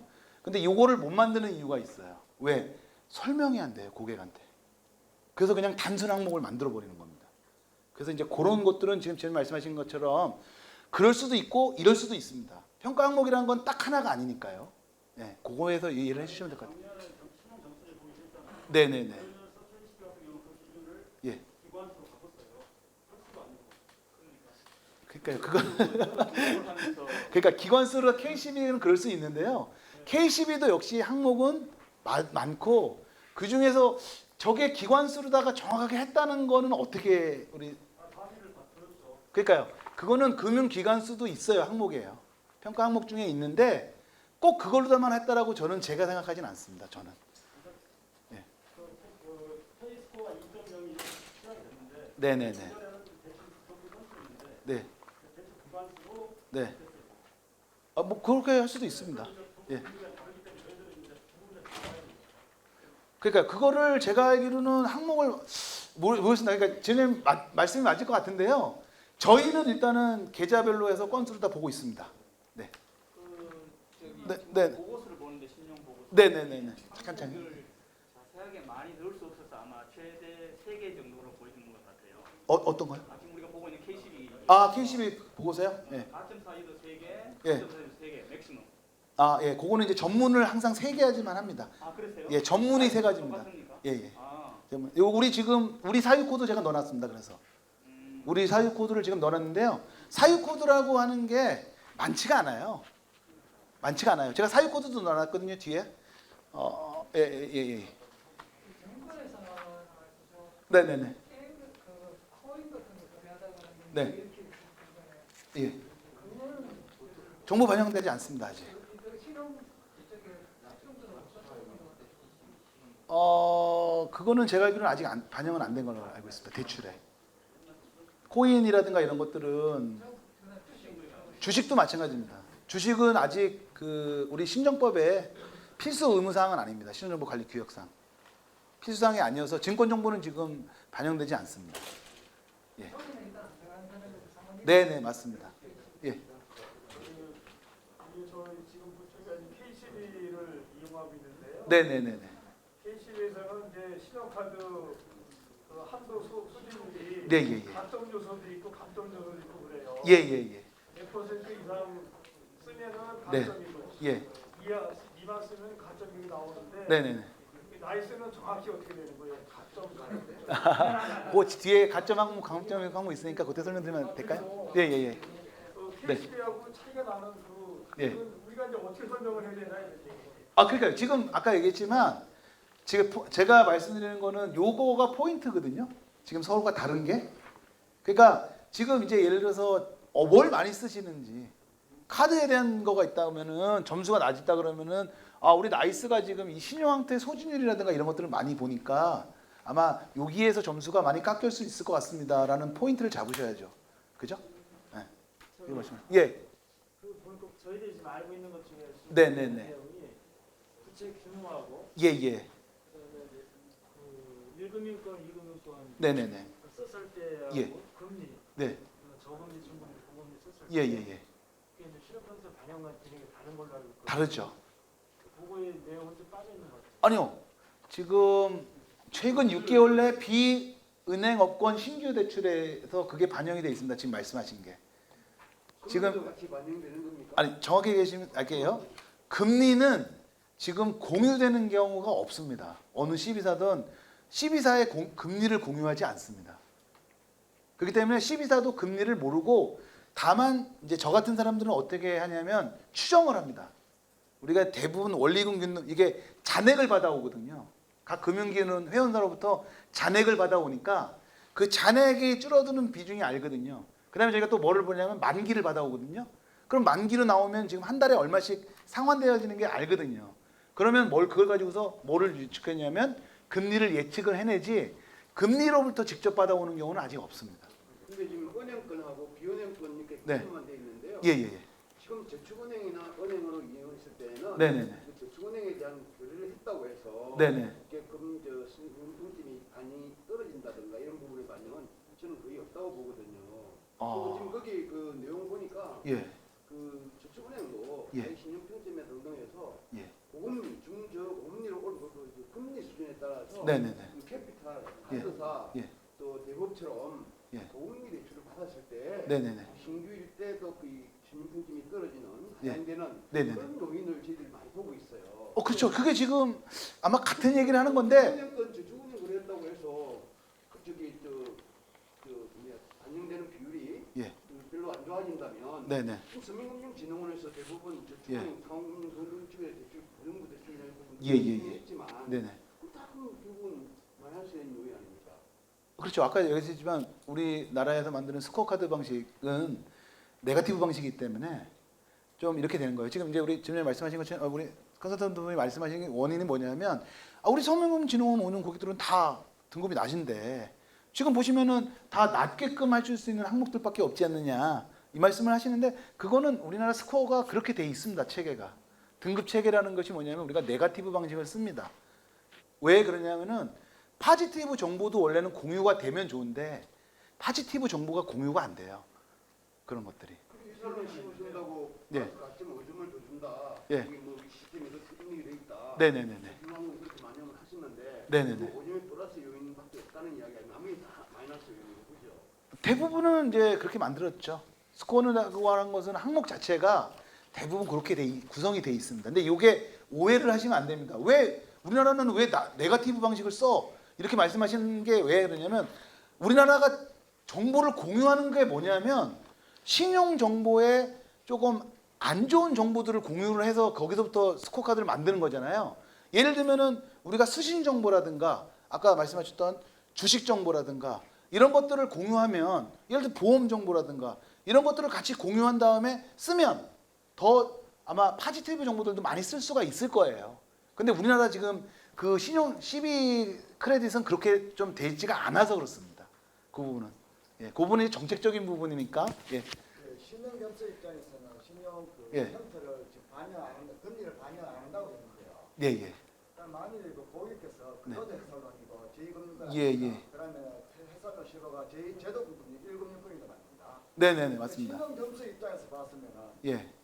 그러면 그 제1금융권 그 금리 높은 해설론 15를 건의해줘요. 그게 저는 제가 볼 때는 더 맞는 것 같아요. 금리는 높지만. 그렇게 하시면은 나중에 이런 생깁니다. 네. 그러니까 이제 지금 이제 두 가지가 사실 상충되는 게 지금 무슨 말씀인지 알아요. 왜냐하면 지금 우리가 근로자 햇살론 같은 경우는 맥스가 지금 7.8%인가요? 8%죠. 맥스가 8% 정도 봐야 되는 거고, 그죠? 그리고 그 햇살론 15 같은 경우는 같은 건데 금리가 15%란 말이에요. 15.9%죠, 그죠? 그것도 이제 좀 낮은 거죠. 예전에 17이었다가. 근데 이제 거기서 스플릿이 오는 경우가 하나가 지금 신용 평점 관점에서 봤을 때는 당연히 15가 좋습니다. 왜냐하면 은행권 대출로 가기 때문에. 근데 고객의 입장에서 금리 입장에서 봤을 때는 뭐를 보냐면 7.9%가 낮죠. 당연히 낮잖아요. 그죠? 근데 그거는 저축은행이란 말이에요. 여기서 지금 사실 스플릿이 있는 건 맞습니다. 사실 저도 그거에 대해서는 불만이 많은 사람입니다. 두 개의 네. 상품이 있으면 15.9%부터 먼저 갚으러 이야기가 되는 따지하면 네네네. 그걸 묻으라니까 고객님께서. 그러니까요. 그럴 때 어떻게 말씀하시는 게 좋을까요? 제가 생각할 때는 이렇습니다. 고객이 선택을 해야 되는 문제가 있어요. 예. 등급을 지금 할 건지 이거에 대한 거를 고객에게 이런 상황이다 말씀을 해주시는 게 맞는데, 예를 들면 거기서 뭐 나라가 어떻게 하고 이거 아무 의미가 없잖아요. 그때는 고객이랑 지금 무슨 뭐 정치 얘기할 일은 아니니까요. 그때는 고객이 금리 민감도 고객인지 등급 민감도 고객인지를 봐서 그렇게 하시는 수밖에 없어요. 사실 우리가 이제 뭐 이런 내용들은 사실은 저희가 사실 기습적으로다가 목소리를 내서 사실 은행에서 15.9%는 좀 그렇잖아요. 17%도 좀 그렇죠, 그죠? 내부업화 네. 어떻게 반영되나요? 네? 내부업 대출 네. 받고 네. 받는 거는 예. 신용점수에 어느 정도 어떻게 대부업적증은 우리 시중은행에서는 어떻게 볼 수 있냐면 건수하고 금액만 볼 수가 있어요. 그러니까는 이제 우리가 신정원에 모이는 정보가요. 평가 항목이 어떻게 되어 있냐면 대부업체 정보는 두 가지가, 원래는 우리가 신정원 거는 개별 금융기관의 모든 계좌 단위로 정보가 등록이 되거든요. 대부업체들도 신정원에 등록할 때는 그렇게 등록을 하는데, 우리가 볼 수 있는 정보는 어떻게 보냐면 건수 정보하고 금액 정보로밖에 볼 수가 없습니다. 저희 시중은행에서는. 저축은행들은 볼 수가 있어요. 대부업체 정보를 건수 기준으로 볼 수가 있어요. 그 개별 기준으로. 그러다 보니까는 그러면 CB는 어떻게 해야 돼요? 개별로다가는 할 수가 없거든요. 그래서 어떻게 하냐면 저희도 금액과 건수로만 구간을 나눠서 점수를 반영을 하고 있습니다. 그러면 지금 이제 예를 들어서 내가 잘 상환했다. 그러면 금액 구간이 바뀌겠죠. 그거에 따라서 항목이 바뀔 수가 있겠죠. 점수가.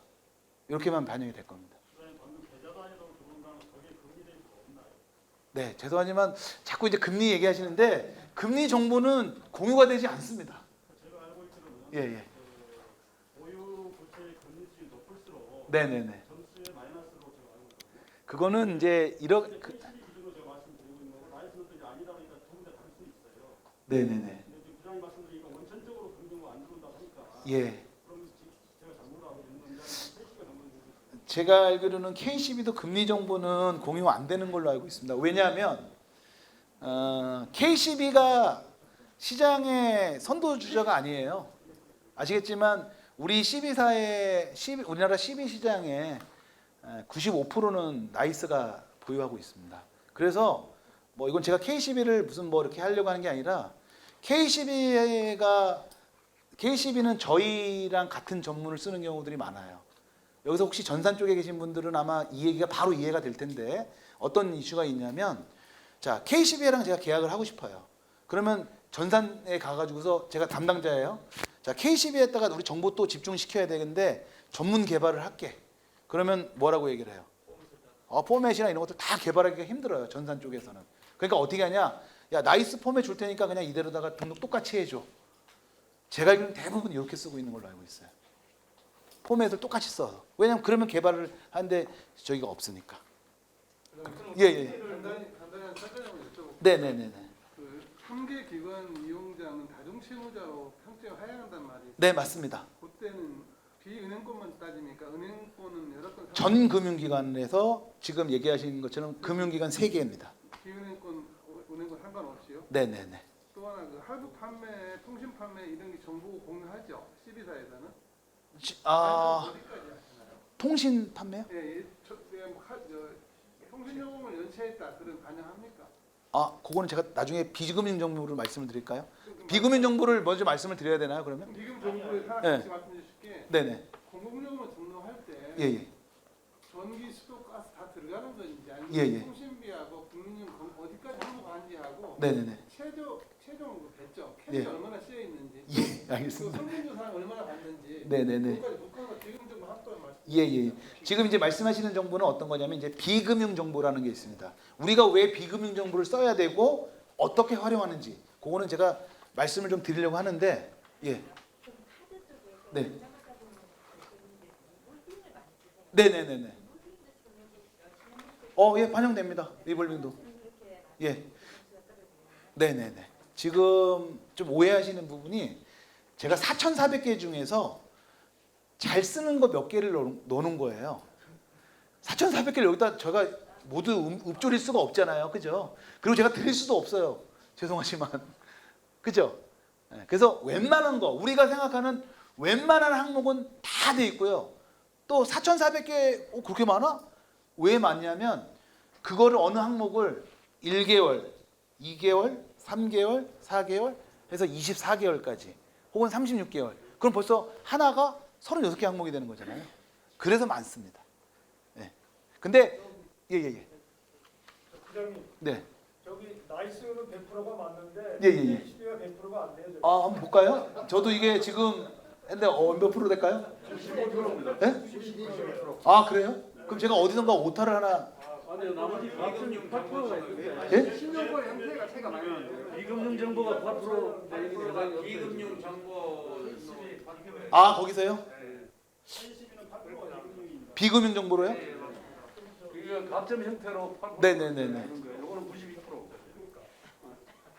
92%. 알겠습니다. 저도 사실은 KCB가 그렇게 쓰는 거는 가점 정보를 그렇게 쓰는 건 저도 제가 한번 확인하겠습니다. 비교표가 가점 정보 8% 네. 예, 예. 가점 형태로 지금 말씀하셨습니다. 네. 알겠습니다. 예.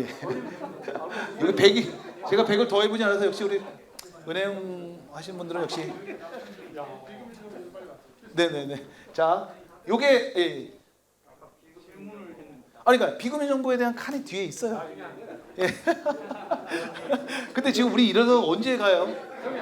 예? 예. 저기 예. 근로자 햇살론을 할 때 예, 예. 상호금융하고 예, 예, 예. 예를 들어서 신협이나 네네네. 생활금고하고 예. 저축은행 예. 그 점수 차이가 있나요? 예를 죄송 들어서 저는 예. 근로자 햇살론 할때 네네네. 그 신협이나 새마을금고에 가서 받으라고 그래요. 예. 왜냐하면 저축은행보다 예. 조금 낮잖아요. 금리가 조금 낮죠. 예. 그래서 금리는 비슷할 거예요. 네네네. 근데 이제 우리 신용 점수가 예. 차이가 좀 차이가 없습니다. 저축은행이랑 거기는 상호는 똑같- 상호는 거의 똑같습니다. 그리고 예. 질문한 김에 예. 아까 한도 소진율 예, 예, 예. 정리를 네. 주셨는데 예. 65%로 이제 주셨는데 네네. 대략 예를 들어서 저희들이 이제 안내를 할 때는 30에서 40으로 안내를 하거든요. 뭐 30%, 40도 아까 얘기했던 제 바운드에 들어가기 때문에 아니 근데 예. 65로 안내를 다시 할까 싶어서요. 65까지는 괜찮다. 예. 근데 이제 맞는 건지. 그러니까 여기서 말하는 수치들은 제가 말씀드리지만 다 근시적으로 말씀을 드리는 거지 제가 여기서 말하는 거가 65입니다라고 얘기를 할 수가 없잖아요. 그죠? 네, 대략은 그냥 35에서 65 구간이면 안정적이다 이렇게 말씀을 할 수 있지. 그리고 이제 50, 30에서 50, 30에서 50 수준. 예. 네네네. 예. 지금 하나씩 다 지금 제가 대답을 하고 있는 걸 같은데요. 예. 그러니까요. 저도 그러고 싶은데 지금 계속 제가 이제 자, 맞습니다. 고맙습니다. 근데 이제 잠깐만요. 제가 말씀드리는 게 우리가 경험치라는 게 있고 데이터치라는 게 있잖아요. 그렇죠? 그렇지 않나요? 우리가 이제 흔히 우리가 내 경험치도 있지만 데이터치라는 게 있는데 지금 사실 이제 여기서 제가 강의하는 게 우리 컨설턴트 분들의 경험치하고 약간 다를 수 있는 여지는 분명히 있어요. 그렇죠? 왜냐하면 지금 여기 계신 분들 모두가 다 경험치를 가지고 계시죠. 저도 마찬가지였습니다. 저도 제가 전북은행에 있을 때는 저도 전북은행 데이터밖에 없었으니까 제 데이터 가지고서 제가 말할 수밖에 없었어요. 근데 지금은 좀 다릅니다. 저는 지금 전국민 데이터를 만들고 있고 하기 때문에 좀 수치가 옛날하고 좀 달라진 것들이 좀 있어요. 근데 이제 아마 이제 여기 계신 우리 선생님들은 다 본인들의 경험치 가지고서 해야 되는데 뭐 경험치도 맞는 것들도 있죠. 근데 요거는 수치가 조금 더 맞을 것들이 많을 겁니다. 아마. 그러니까 그 부분에 있어서 경험치하고 차이 나는 부분이 있으면 저한테 이제 좀 뭐 이렇게 누가 옳다 그르다의 문제가 아니니까요. 그런 부분은 좀 양해를 좀 해주셨으면 좋겠어요. 네. 오랜만에 떠들어서 목이 아픕니다. 물 한 컵 먹고 하겠습니다. 예.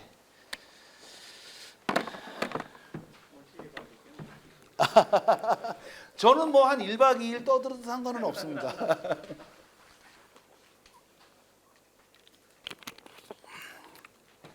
근데 이제 평가 항목이 중요한 이유 중에 하나는요. 거래 정보들은 요 밑에 있는 빨간색으로 쓰는 요거가 제일 중요한 포인트예요. 뭐냐면 거래 정보는 다 시계열 정보입니다. 즉 시간에 따라서 계속 정보는 변합니다. 그렇죠?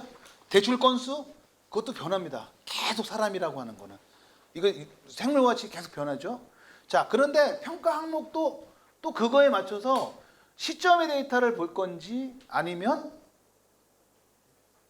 그 기간의 정보를 볼 건지에 따라서 평가 항목은 바뀌어요. 그래서 어떤 분들이 제일 큰 이슈 중에 하나가 뭐냐면 나는 이미 없는데 그렇지만 신용평가에는 반영이 된다 이런 얘기입니다. 왜? 우리는 시계열 데이터를 쓰기 때문에. 그런 점들은 꼭 평가 항목을 보실 때 지금 시점과 그 평가 시점을 같이 보시면서 하시는 게 좋을 것 같습니다. 그 다음에 이제 요거는 제가 머리 아픈 얘기인데 그냥 간단하게 말씀드리면 자, 위에 거하고 밑에 거하고 있는데요. 어떤 게 좋은 항목처럼 보이세요? 위에 거요? 밑에 거하고 어떠세요? 자, 그럼 한번 우리 좀 할까요? 이렇게 쭉 보세요. 한번 위에 게 더 좋은 항목이다. 밑에 게 좋은 항목이다. 자, 3번 있습니다. 모르겠다. 있습니다. 자, 이게 무슨 얘기냐면 요거가 평가 항목을 할 때 우리가 구간을 나누잖아요. 어떤 항목이 좋은 건지 잘 보세요. 지금 위에 거는 20대, 30대, 40대, 50대가 다 똑같은 분포를 가지잖아요. 그러면 이거 위에 거는 그 우량이고 불량이에요. 근데 밑에 거는 지금 요거는 여기가 20대가 높고 얘는 20대가 낮잖아요. 그럼 요거는 좋은 항목이 되는 겁니다. 평가를 할 때. 그래서 우리가 평가를 할 때 어떤 항목을 쓰냐 하면 요렇게 어떤 예를 들면 이게 연령인데 연령이라는 항목이 좋아지려면 이렇게 우량과 불량 간의 차이가 나는 이런 항목들을 저희가 만들어서 씁니다. 4,400개를 모두 신용평가에 쓸 수 없는 이유 중에 하나가 바로 이런 거예요. 이런 항목들을 찾아서 합니다. 자, 그러면 이제 여기서 뭐가 문제냐면 우리가 신용평가는 통계적으로 하는 거잖아요. 개별평가를 하지 않아요. 기업평가는 개별평가를 하죠. 근데 우리 CB는 개별평가를 할 수가 없어요. 왜? 개개인만의 전략을 만들 수가 없잖아요. 그래서 뭐가 생기냐면 불합리한 애들이 생겨요. 꼭 이게 다가 아니기 때문에. 그래서 지금 이제 이런 이들이 나오는 거예요. 지금 말씀들이 나오는 거예요. 왜 나는 이런데 이래? 이제 이런 것들이 이런 평가 항목을 만들다 보면 생기는 문제다. 그리고 이제 용어적으로요. 이제 좀 나중에 요거만 그냥 얘기하겠습니다. 요렇게 해서 요 항목이 좋은지 아닌지를 평가해 주는 통계학적 용어가 인포메이션 밸류라는 겁니다. 정보의 값이란 뜻이에요. 정보값. 그래서 인포메이션 밸류가 높다. 그러면 무슨 뜻이냐면 이 항목은 디퍼런스, 즉 우량과 불량을 잘 구별해주는 항목이다. 이렇게 보시면 돼요. 그것 때문에 제가 적은 거예요. 머리 아프시면 그냥 패스하셔도 됩니다. 자, 그 다음에 이제 여기 평가 항목들에 대해서는 이렇게 만들고, 이제 마지막이 이제 이렇게 스코어 카드에 대해서는 안정성이 있고 변별력이 있게 만든다. 이렇게 말씀을 하시면 돼요. 요거는 건 이제 제가 그냥 넣어놨습니다. 아는 체 하려고. 자, 그 다음에 이제 요거예요. 요거는 실제 저희 나이스에 신용평가를 낼 때 긍정사유과 부정사유인데, 왜 긍정사유가 이렇게 많고 부정사유가 많은데 왜 3개씩만 하느냐? 저희 전문 구조가 그렇게 돼 있어요. 긍정 코드하고 부정 코드가 3개씩 공유가 되게끔 돼 있습니다. 그래서 어느 금융기관이든 3개예요. 근데 어떤 사람들은 2개 있는 경우가 있어요. 예. 어떤 사람은 하나만 있는 경우도 있어요. 해당 안 되는 경우는 그렇습니다. 근데 지금 한번 보실까요? 지금 보시면은 자, 미해제 연체, 그 다음에 신용판단도 정보, 공공정보, 신용회복지무. 자, 요게 뭐냐면 다 신용정보 관리 규약에 나오는 정보 공유의 항목들이 뭔가 불량이 있느냐 없느냐를 해주는 거죠. 이렇게 되면 대부분 거절 사유예요. 그 다음에 과거의 채무불이행 또는 장기연체. 장기연체라고 하면 우리가 90일이죠. 90일을 해지한 이력을 가지고 있는지. 자, 이것도 대부분은 필터링 요건이죠. 그 다음에 세 번째, 현재 30일 또는 60일 이상의 시비연체를 보유하고 있느냐. 그 다음에 얼마만큼 보유하고 있느냐. 했었냐. 이런 것들도 저희가 하죠. 자, 그럼 요거는 아까 얘기했지만 연체에 관련되어 있는 정보고요. 그 다음에 저위험 대출. 저위험 대출이라고 하는 것이 뭐라고 정의를 하냐면 신용대출이면서 이금융권 대출, 최근에는 대부업 제출, 이런 것들을 어떻게 보유하고 있는데 금액에 따라서 혹은 3천만 원, 5천만 원 해줘. 자, 이거 되게 불합리하죠. 제가 연봉이 2억 8천 정도 되거든요. 근데 5천만 원 썼어. 뭐가 문제야? 그렇죠? 뭐가 문제야? 그렇죠? 5천만 원 쓰는 게 뭐가 문제예요? 2억 8천인데 연봉이 2억 8천인데 그죠?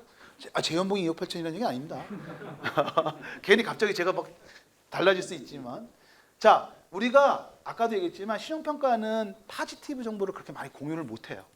물론 소득 정보 내잖아. 자, 그거는 어디에 쓰이냐면 한도를 낼 때는 하지만 신용평가를 할 때는 그 소득 금액별로다가 하는 경우가 별로 없습니다. 그렇죠? 어디에만 내요? DSR이라고 해서라든가 하고, 네, DSR에서 할 때 하죠.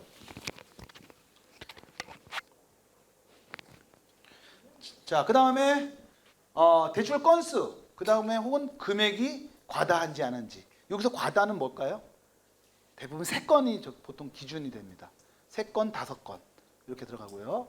그 다음에 최근 대출 발생이 있느냐. 여기서 최근이라고 하면은 보통 6개월이지만 요즘 최근에 이제 3개월로 추세입니다. 최근 추세가 6개월도 조금 해서 있죠. 그 다음에 이제 요즘 CB사 관점에서 보면은 그 동시대출들이 많이 있죠. 최근에 동시대출들이 많아서 요거에 대해서는 조금 요즘 항목이 좀 계속 우리가 연구를 하고 있습니다. 어떤 항목을 쓰는 게 좋을 건지 그런 게 있고요. 그 다음에 현금 서비스 과다 이용. 아까도 말씀드렸지만 현금 서비스를 쓰면 조금 낮아지는 부분이 있고요. 그 다음에 신용카드를 쓰는데 고액 할부를 많이 쓰는 경우도 리스크가 좀 있습니다. 고액 할부를 이거는 프로드 쪽에서 좀 많이 잡아내는 경우가 좀 있습니다. 프로드에서. 그 다음에 신용거래 기간이 짧다. 자, 요거가 또 문제가 되죠. 그렇죠? 자, 그런데 이제 여기서 이제 제가 주제를 또 얘기해야 될 게, 요 신용거래가 짧은 고객들을 우리가 뭐라고 그러냐면 신파일러라고 합니다. 신파일러라고 합니다. 신이라고 하는 것이 뭐냐면 열다는 거고요. 우리가 신용을 파일이라고 합니다. 파일. 그러니까 신용을 평가할 수 있는 정보가 짧은 사람인데, 이 신파일러를 어떻게 얘기하냐면 금융거래기간이 2년 미만인 사람들, 이렇게 봅니다. 누가 되냐면 대부분 사회 초년생들이죠. 그 다음에 주부, 갑자기 이제 뭐 어떠한 이유로든지 최근에 이제 하는 사람들을 신파일러라고 하는데, 자, 우리 신용평가를 할 때요, 신파일러들이 몇 등급에 몰릴 수밖에 없냐면 5, 6, 7등급에 몰릴 수밖에 없어요. 왜 그러냐면은 이런 게 있습니다. 아까 제가 신용평가 점수를 할 때 보면, 자, 여기에 보시면은 뭐가 없냐면 없음은 있는데 아예 거래가 없음이 또 있어요. 그러니까 거래를 했는데 연체가 없는 경우하고 아예 거래 자체가 없었던 사람들이 있는 거예요. 그걸 이제 우리는 이제 미싱이라고 그러죠. 그러니까 연체를 안 한 게 아니라 대출 거래를 안 한 거예요. 그렇죠? 네. 그래서 이렇게 되거든요. 그런 경우들은 어떻게 할까 이런 얘기예요. 그런 경우를 어떻게 하냐면 대부분 사회초년생들이 금융거래를 한 번도 안 하다 보니까 어떻게 돼요? 여기 있는 값들이 다 없어요. 그러면 이제 그 사람들을 어떻게 줄까? 1번 빵점을 줘보자. 이러면 뭐가 또 발생을 해요? 민원이 어마어마해지죠. 민원입니다. 우리가 아시겠지만 민원이 제일 무섭잖아요. 그죠? 그러면 어떻게 했냐? 자, 요거를 그냥 중간 점수를 다 줘버려요. 그러면 당연히 중간 점수를 받잖아요. 그러면 아까 요 다음 페이지에 있는 여기서 어디에 가겠어요? 요 정도에 다 가겠죠. 자, 그래서 그 사람들을 뭐라고 그러냐면 우리가 심파일러라고 그럽니다. 자, 원래 이제 비금융 정보가 이 사람들은 금융 정보만 가지고서는 평가할 수가 없으니까 비금융 정보를 가지고서 평가를 해보자 라고 했는 게 이제 이런 심파일러들에 대한 적이었었어요. 원래는 심파일러들에 대한 평가를 하기 위해서는 비금융 정보를 쓰자. 그래서 이제 비금융 정보가 원래 뭐 텔레콤 스코어라든가 아니면은 뭐 그 11번가의 이력 정보라든가 이런 걸 쓰자라고 했었어요. 그런데 최근에 이제 그런 게 있어? 야, 그거를 꼭 왜 우리가 그런 심파일러들한테만 써야 돼? 그러지 말고 그냥 점수가 낮은 사람들한테 혹시 높일 수 있는 게 있을 수 있잖아요. 그렇죠? 그러면은 그 사람들한테 쓰면 어때? 라고 해서 최근의 추세는 비금융 정보를 이런 조금 저신용자들한테 많이 하는 편입니다. 그리고 저희 햇살론 15에도 그렇게 해서 비금융 정보가 많이 들어갔어요. 최근에. 네, 그렇게 들어갔습니다. 그래서 그런 게 있고요. 아이고, 조작법이. 예. 그 다음에 신정원 개설 이력 없음. 이것도 이제 심파일러겠죠. 그리고 그 다음에 최근 1년 내 신용카드 실적이 없다. 예, 신용카드 실적이 아예 없거나 이런 사람이죠. 자, 이게 뭐냐면 여기까지가 다 부정, 예? 저위험 대출 잔액이라고 하는 게 고위험이겠네요. 죄송합니다. 여기 뭐가 하나 빠진 것 같은데 용어가? 예. 그러니까 이게 죄송합니다. 이게 그거는 맞는 말씀인데 여기에 뭐가 용어가 하나가 좀 빠진 것 같아요. 예, 어쨌든 우리가 컨센서스는 고금리 대출, 고금리 대출이라고 보시면 돼요. 그러니까 정확하게 하면은 고금리 대출이라는 거는 금리를 공유 안 하니까 고금리 대출로 추정되는 대출들이에요. 그리고 또 하나가요. 이제 이렇게 보시면 이게 다 부정사유인데 우리가 이제 부정사유를 보면 대략 스코어가 어떻게 구성되는지가 보이시죠? 그렇죠? 이런 것들이 부정적이라는 건 무슨 뜻이에요? 얘를 가지고 평가를 했다는 거 아니에요? 그렇죠? 그게 평가했던데 아까 보시면은 각각의 어디에 들어가는지 한번 보시면 이게 상환 이력에 들어가는 연체 이력에 되는 건지 부채 수준에 들어가는 건지 아니면 패턴의 활용 패턴에 들어가는 건지 아니면 대출 요거 용어 잘못됐습니다. 저위험 아닙니다. 저희형이 맞는 거 아니에요? 예? 저희형들이 아니요. 맞는 거 아니에요? 예? 맞는 거 아니에요? 저위험이요? 저희형 대출 뭐 1,000만 원 보고 해도 부정적인 사유지 뭐 이런만 보고. 이게 부정사유니까 뒤에 그 초과 보유돼 있잖아요. 초과 보유. 저위험대 예 맞습니다. 예. 예 맞습니다. 고맙습니다. 예. 초과 보유니까 저위험이라고 하는 거는 좋은 대출인데 이거를 얼마 이상을 해버리니까 예 맞습니다. 고맙습니다. 선물 하나 드려야 되겠습니다. 예. 네네네. 제가 그런 의미에서 선물 하나 드려도 되겠습니까? 고맙습니다. 예. 이건 뭐 제가 여기 있습니다. 예. 이게 지금 앞에서 있다 보면은 갑자기 휙 안 볼 수도 있어요. 근데 뭐가 하나 빠졌다고 그래서 생각해 보니까 초과 보유네요, 선생님. 예. 참고로 요거는 저희 그 부정사유 코드가 쭉 나와 있는 거 있잖아요. 그거를 제가 많이 보는 거가 아니라요. 사실 다예요. 여기에 뭐가 빠져 있냐면 기간이 빠져 있어요. 예를 들면은 예를 들면 신용카드 가다 이용 중도 뭐 최근 6개월, 최근 12개월 이렇게 돼 있거든요. 그런 기간은 빠져 있는데 항목은 다 들어가 있습니다. 예. 근데 이걸 제가 CB팀에다 의뢰팀에 얘기를 해봤어요. 야 이거 오픈해도 되냐? 라고 이제 물어봤다. 이제 돼요라고 했습니다. 돼요? 그랬더니 이거 다 공유되는 정보인데요, 뭐 이렇게 해서 공유되는 거예요. 대비는 아니에요. 네네네. 예, 고객들이 나오는 항목이 이게 다예요. 여기에 기간만 빼고. 네. 예. 선생님, 제가 있으면 벨메이카에 이 연체 정도에도 들어가고 신용 판단도 들어가고 전체 다 들어가잖아요. 요거요? 요거 하나, 요거 하나, 요거 하나, 요거 하나예요. 네 개를 제가 원래는 이렇게 있는 거를 너무 이렇게 칸이 많아질까봐 이렇게 해서. 신용 판단도 정보 안에 예. 정보가 포함되는 거 아니에요? 여기 있는 용어가 혹시 우리 관리 규약에 있는 용어들 그대로거든요, 다.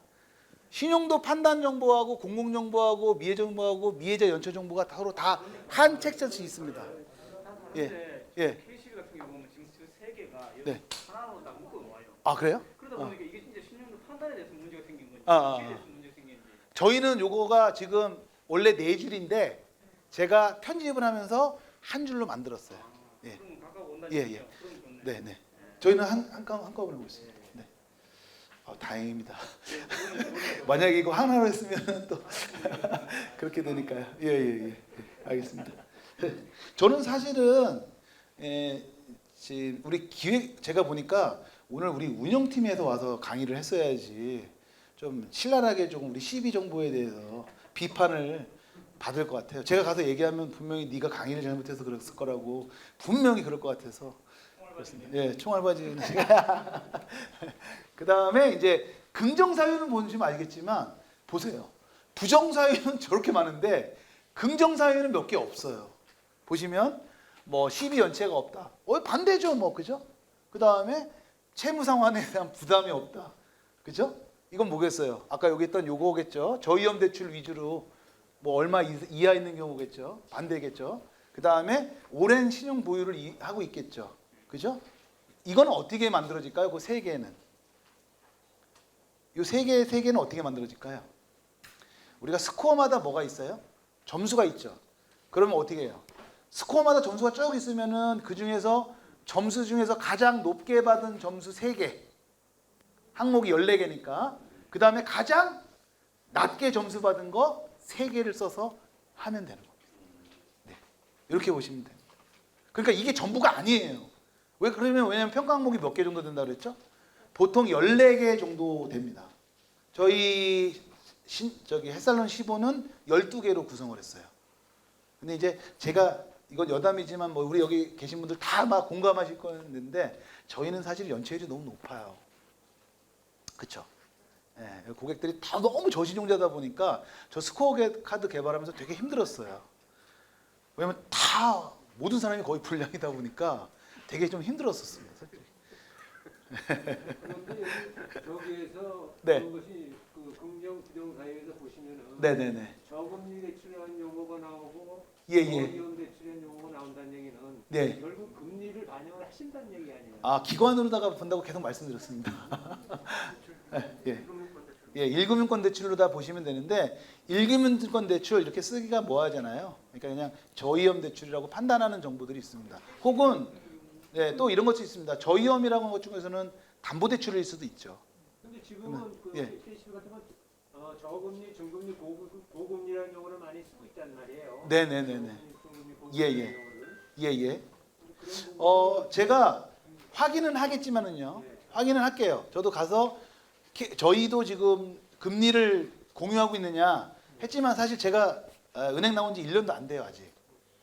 근데 제가 알기로는 은행 다니기 전에도 저는 없었고 금리는 그래서 저희가 계속 저희도 추정해서 썼었고요. 그리고 KCB한테 저희가 정보를 받아왔는데 KCB에서 금리 정보를 받아온 적이 한 번도 없어요. 그리고 신정원에서도 제가 알기로는 금리 정보는 반영이 안 되거든요. 그 밑에 반응이 나와요. 부정적인 사유. 됐습니까 신정원이? 2021년 1월 1일부터 예. KCB가 금리를 반영하고 있어요. 금리를요? 저희는 제가 인터넷 찾아보고 네네네네. 그러니까 저도 확인을 좀 해봐야 될 것 같아요. 금융감독원 홈페이지에서 네네네. 기관이 중요한 것이 아니고 네네. 금리의 예, 맞습니다. 예. 네. 그런데 이제 이런 게 있어요. 지금 우리 컨설턴트 선생님이 아시는 것처럼 반영을 할 수는 있습니다. 그러니까 금리 정보가 지금 있는 거에서 현재 시점에서 고금리 대출이냐 중금리 대출이냐 이건 알 수 있을 거예요. 그렇죠?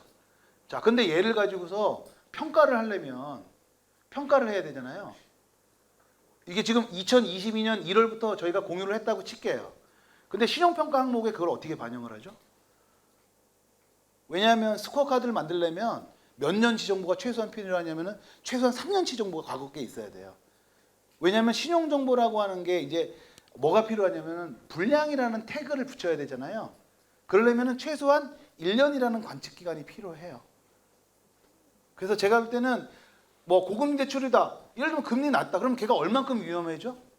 몇 점을 줘야 되죠? 뭐 가점 항목으로는 쓸 수는 있을 거예요. 근데 제가 지금 하지만 저는 스코어 항목에 아직 제가 못 봤습니다. 금리로 다 반영된 거는. 그 차이점은 좀 보실 필요는 있을 것 같아요. 제2금융권에 네네. 차량 할부 대출을 담보대출 심지 1% 2% 쓰신 분 많이 있거든요. 네. 그러면 점수가 안 났거든요. 그래서 그 항목 중에 그 차량 대출 제외라는 항목들도 좀 있습니다. 예, 담보 대출로 보는데 과거에 사실 그런 문제들이 좀 많이 있었어요.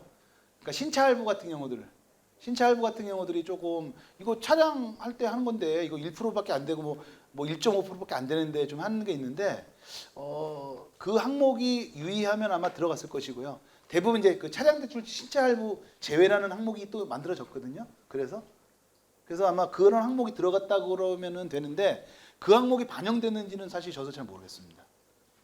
근데 이제 최근에 은행권에서 가서 대출을 하다 보면 신차 할부 제외 항목을 쓰기는 해요.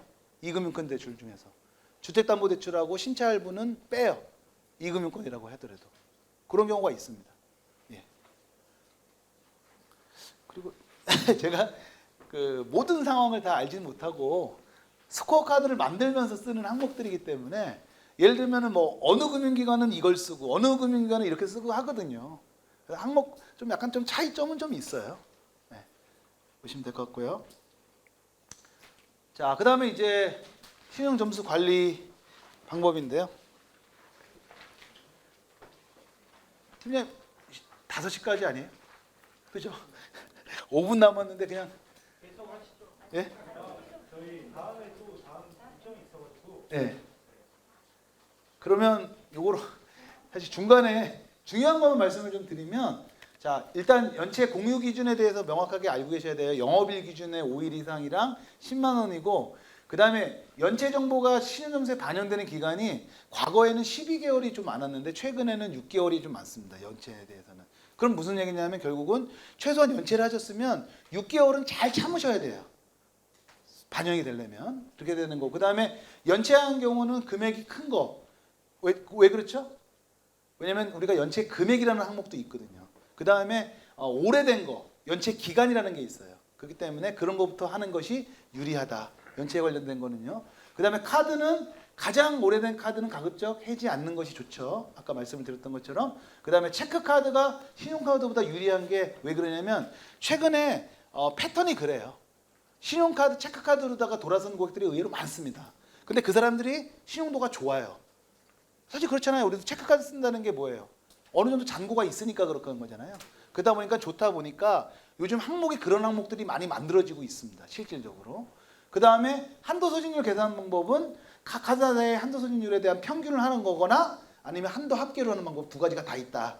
이렇게 말씀을 좀 드리고요. 그 다음에 카드론 현금 서비스의 비중이 높은 경우도 불리하다. 그 다음에 아까 얘기한 것처럼 은행계 카드론도 카드론에 포함된다는 거 말씀을 좀 드리고 그 다음에 대출은 신용대출의 보유 건수하고 특히 최근에 많이 쓰이는 항목이 최근 3개월 내 신규 대출 건수예요. 그러니까 3개월 내 대출 건수가 있으면 좀 되게 불합리한 것들이 좀 많이 있습니다. 그 다음에 신용거래에서 비은행권 또는 혹은 대부업권에 대한 것들은 은행권 중금리로 갈아타면 신용점수는 올라간다. 단 아까 말씀하신 것처럼 금리는 또 다른 문제입니다. 그런 이슈가 있고요. 그 다음에 마이너스 통장이랑 한도 관리가 할 때 반드시 그 마이너스 통장하고 그 다음에 카드의 한도하고 좀 차이점이 있어요. 마이너스는 한도가 공유되는 금액이에요. 한도와 잔액이 공유가 됩니다. 근데 카드는 한도가 너무 깎아버리면 한도 소진율에 대한 이슈가 좀 있어요. 그래서 그런 좀 문제들이 있습니다. 근데 제가 항목 중에서 카드사별 한도 금액 합계라는 금액이 있긴 있거든요. 그러니까 한도라는 그 항목이 있긴 있는데 이 항목은 잘 안 써요. 그럼 결국 무슨 얘기냐면은 한도가 많다고 해서 그렇게 네거티브는 아니란 얘기죠. 만약에 그게 네거티브라 그러면은 어떻게 될지 모르지만 그렇다는 겁니다. 자, 그 다음에 이제 여기 기타인데요. 우리 전에 말씀하신 것처럼 통신비 납부 내역에 대한 가점에 활용되고 그 다음에 국민건강소득금액에 대한 가점 및에서 사기 방지에 쓰이는데 이 정보는 사실은 왜 쓰게 됐냐를 먼저 아셔야 되는 게 아까 얘기했지만 심파일러들을 원래는 하려고 보니까 5, 6, 7등급에 다 모여 있어요. 이 고객들이. 그럴 수밖에 없죠. 왜냐하면 다 중간 점수밖에 없으니까. 그죠? 그런데 이 고객들을 뭘로 분류할까라고 얘기를 할 때 이제 통신이죠. 근데 통신에 문제가 있죠. 뭐가 있어요? 통신 정보를 쓰려면 본인이 동의를 해야 돼요. 동의를 하지 않으면 저희가 마음대로 갖고 올 수가 없습니다.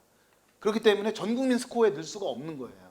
우리 전 국민이 모두 통신비를 거의 내지만 근데 이걸 못하는 이유 중에 하나가 뭐냐면 본인의 동의가 없으면 가져올 수가 없어서 그래요.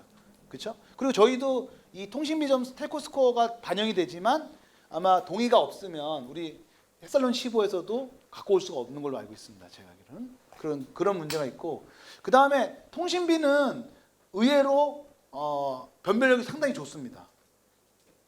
그런데 제일 좋은 정보가 뭐냐면 통신 스코어를 하다 보면 제일 좋은 게 뭐냐면은 오랜 기간 한 핸드폰에 한 번호로 쓰는 거예요.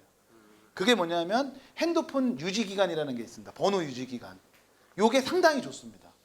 그 다음에 납부 내역이 큰 사람이 좋을까요? 작은 사람이 좋을까요? 네, 큰 사람들이 신용도가 더 좋습니다. 의외로. 오랜 기간 쓰는 사람들이. 그리고 또 제일 안 좋은 게 번호를 최근 6개월간의 번호 이동 횟수라는 게 있어요. 그런 경우들이 되게 스코어 중에서는 좀 안 좋게 나타나더라고요. 네, 텔코 스코어를 보면은 그렇게 돼 있습니다.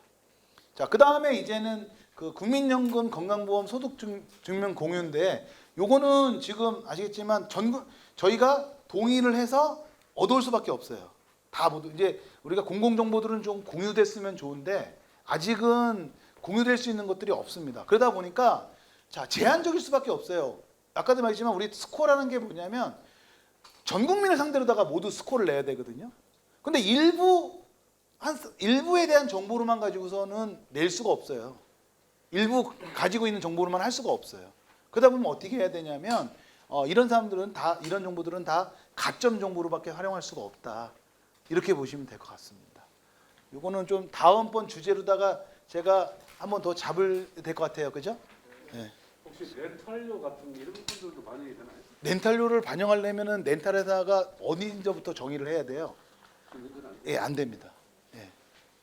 대부분 지금 저희 나이스 같은 경우는 이런 비금융 정보를 하기 위해서 비금융 사업팀이라고 있어요. 그래서 이제 예를 들면 나달이라든가 사업자에 대한 정보라든가 이런 것들을 해오는데 문제가 있어요. 아까도 했지만 스코어라고 하는 거는 안정적이어야 되거든요. 그런데 어느 회사건 이런 비금융 정보를 쓰는 회사가 전 국민을 커버하는 회사가 없어요. 통신사 같은 경우는 거의 전 국민을 이제 커버를 합니다. 근데 나달이라든가 이런 정보들이 제일 큰 문제가 전 국민을 커버할 수가 없어요. 그런 점들이 제일 큰 문제입니다. 왜냐하면 스코어를 반영한다는 게 뭐냐면 전 국민 스코어이기 때문에 누구든 페어하게 들어가야 되거든요. 스코어가. 이제 그런 문제점이 좀 있기 때문에 이렇게 쓸 수가 있습니다. 그 비금융 정보 등록을 하는데 네네네. 고객들이 하는데 그 검증은 회사에서 검증은 통신사하고 같이 저기를 합니다. 예. 초기에는 전문으로 왔다 갔는데요. 지금은 그 통신사별로다가 그 평가 항목을 만들어서 집적을 합니다. 나이스에. 예. 그리고 이제 이게 이제 신용 점수를 올리다 보면 두 가지가 있는데 하나는 단기간에 올릴 수 있는 것들이 있고 장기간이 필요한 것들이 있죠. 자, 근데 요거는 제가 강의하면서 계속 중간중간에 말씀을 드렸는데 뭐에 따른 거예요? 평가 항목이 시점에 돼 있는 데이터라 보면은 대부분은 단기에 고쳐질 수 있는 것들이죠. 근데 이 평가 항목이 장기를 바라보고서 만든 항목들이다. 그러면 이거는 죽었다 깨어나도 안 되죠.